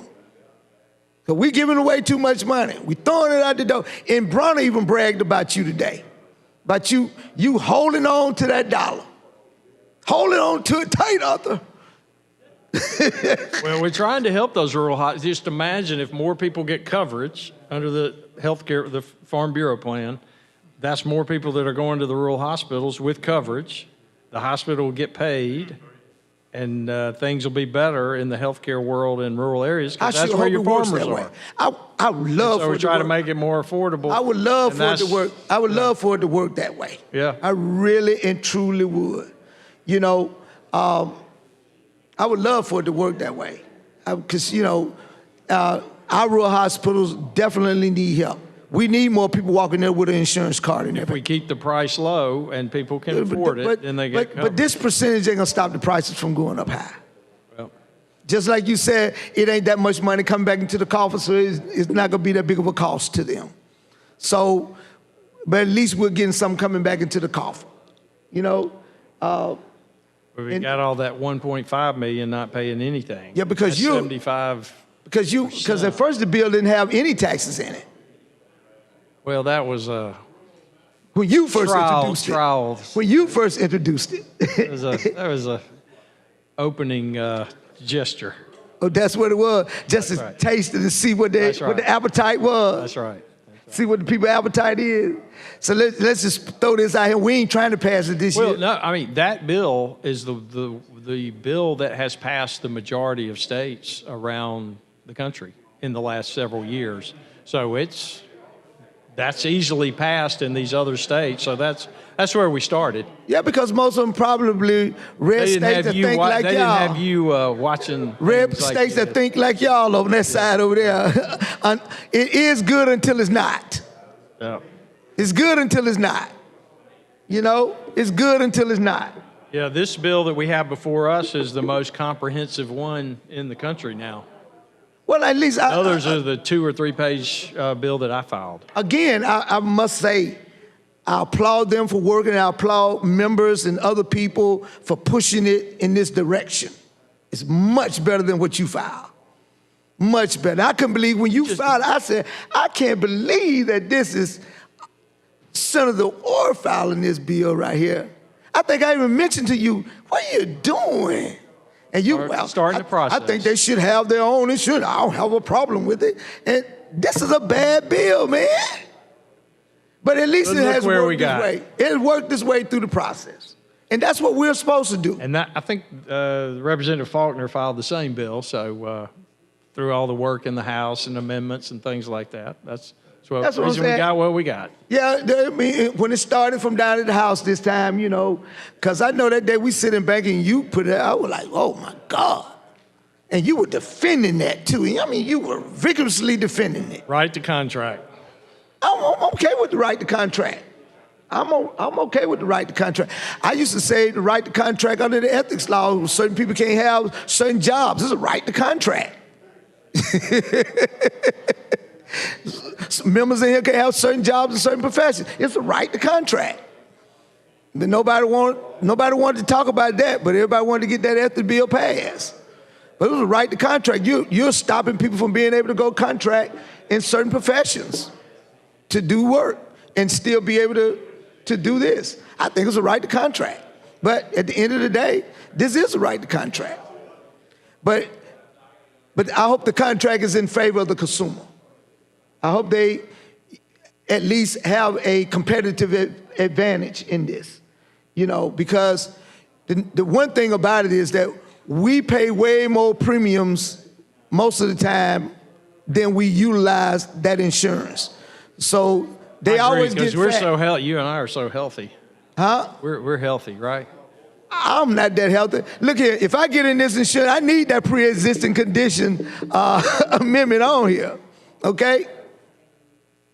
But at the end of the day, you know, I've had a few more birthdays than you, you know, so the old body gets to start breaking down, man, after a while. You can work out so much, but the old body still get to breaking down, you know. Because all of the running I used to do caused me to have a hip surgery.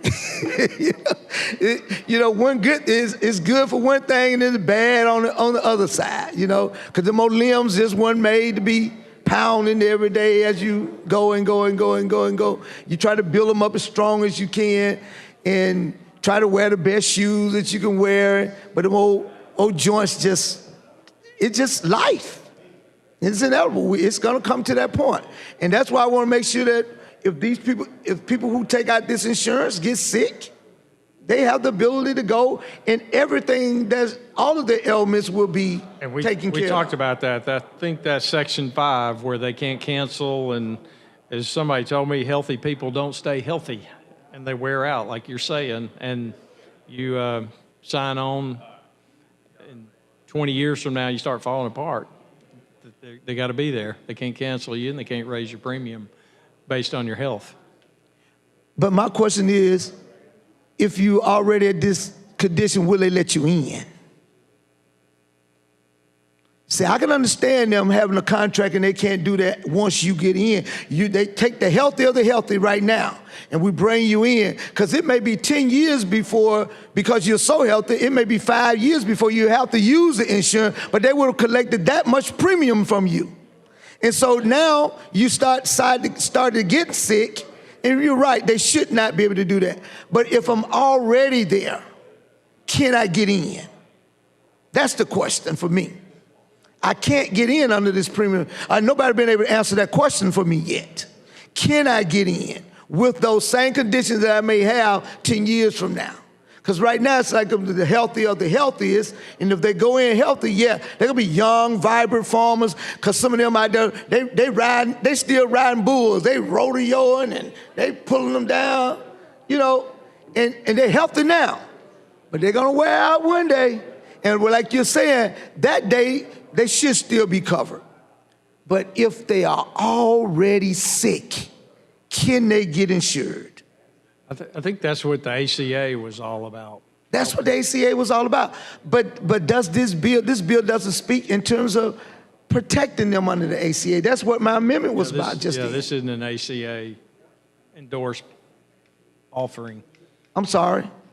This is not an ACA endorsed offering or plan. Of course, we see that.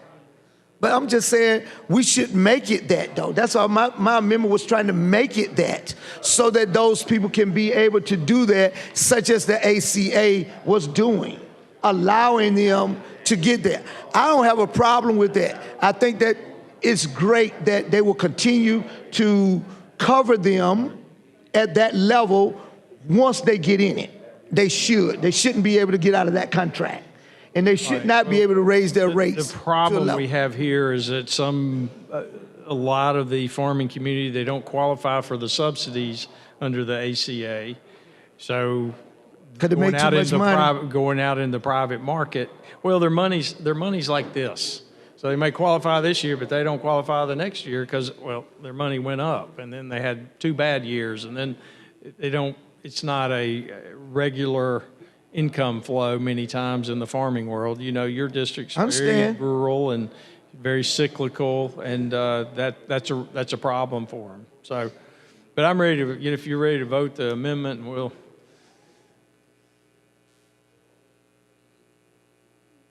Okay. all right, we ready at 1 o'clock. I told the pro tem I'll work with him at 1 o'clock. All right. I move for the Singleton Amendment number 2, long roll, please. All right. Secretary, call long roll. No. Mr. Albritton. Mr. Allen. Mr. Barfoot. Mr. Beasley. Mr. Bell.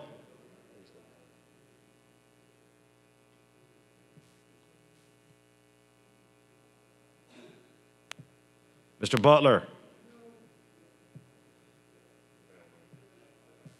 Mr. Carnley. Mr. Chambliss.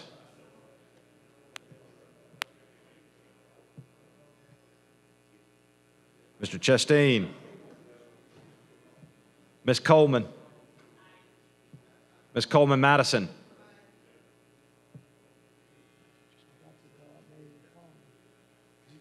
Mr. Elliott. Ms. Figures. Mr. Gavan. Mr. Gudger. Mr. Hatcher.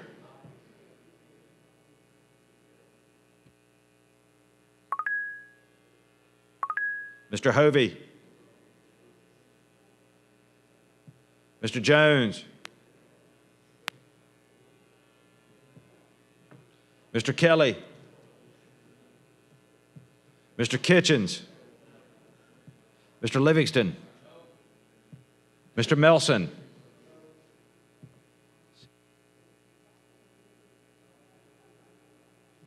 Mr. Orr. Mr. Price. Mr. Roberts. Mr. Sessions. Mr. Shelnut. Mr. Singleton. Aye. Mr. Smitherman. Mr. Stewart. Mr. Stutz. Mr. Wagner. Ms. Weaver. Mr. Williams.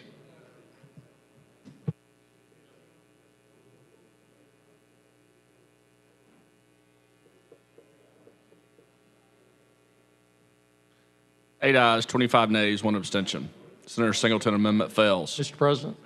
Senator Orr. I'd move third reading using the long roll, please. Mr. President, just one second. I'll let you have the long roll. All right. you know, we tried to make this a better policy for the people out there in the farming world. I hope in the next 2 years, just like most members come who have that one individual in their community that gets something bad and y'all want to pass a law to try to now help them. So once somebody get denied for pre-existing conditions, I don't want you to come back running talking about we need to put this on this plan because it's hurting the farmers in my area because they can't get insured. Thank you very much, and I hope y'all have a good, healthy life. All right, thank you. All right, Senator Orr, long roll. Secretary called long roll. Mr. Albritton. Mr. Allen. Mr. Barfoot. Mr. Beasley. Mr. Bell. Mr. Butler. Mr. Carnley. Mr. Chambliss. Mr. Chasteen. Ms. Coleman. Ms. Coleman-Madison. Mr. Elliott. Ms. Figures. Mr. Gavan. Mr. Gudger. Mr. Hatcher. Mr. Hovey. Mr. Jones. Mr. Kelly. Mr. Kitchens. Mr. Livingston.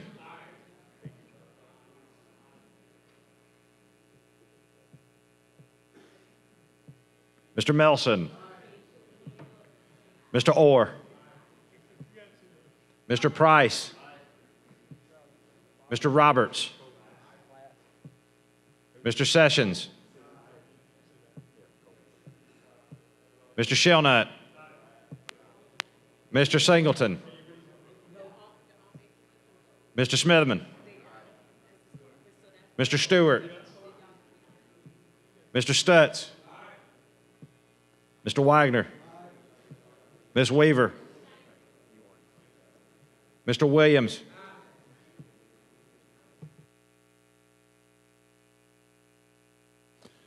$30 ayes, 2 nays, 2 abstentions. House Bill 477 passes. All right.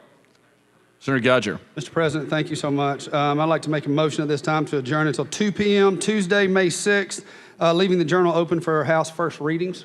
All right, you heard the motion. All those in favor say Let's aye. work. Let's work. Any opposed? We stand adjourned. Let's work.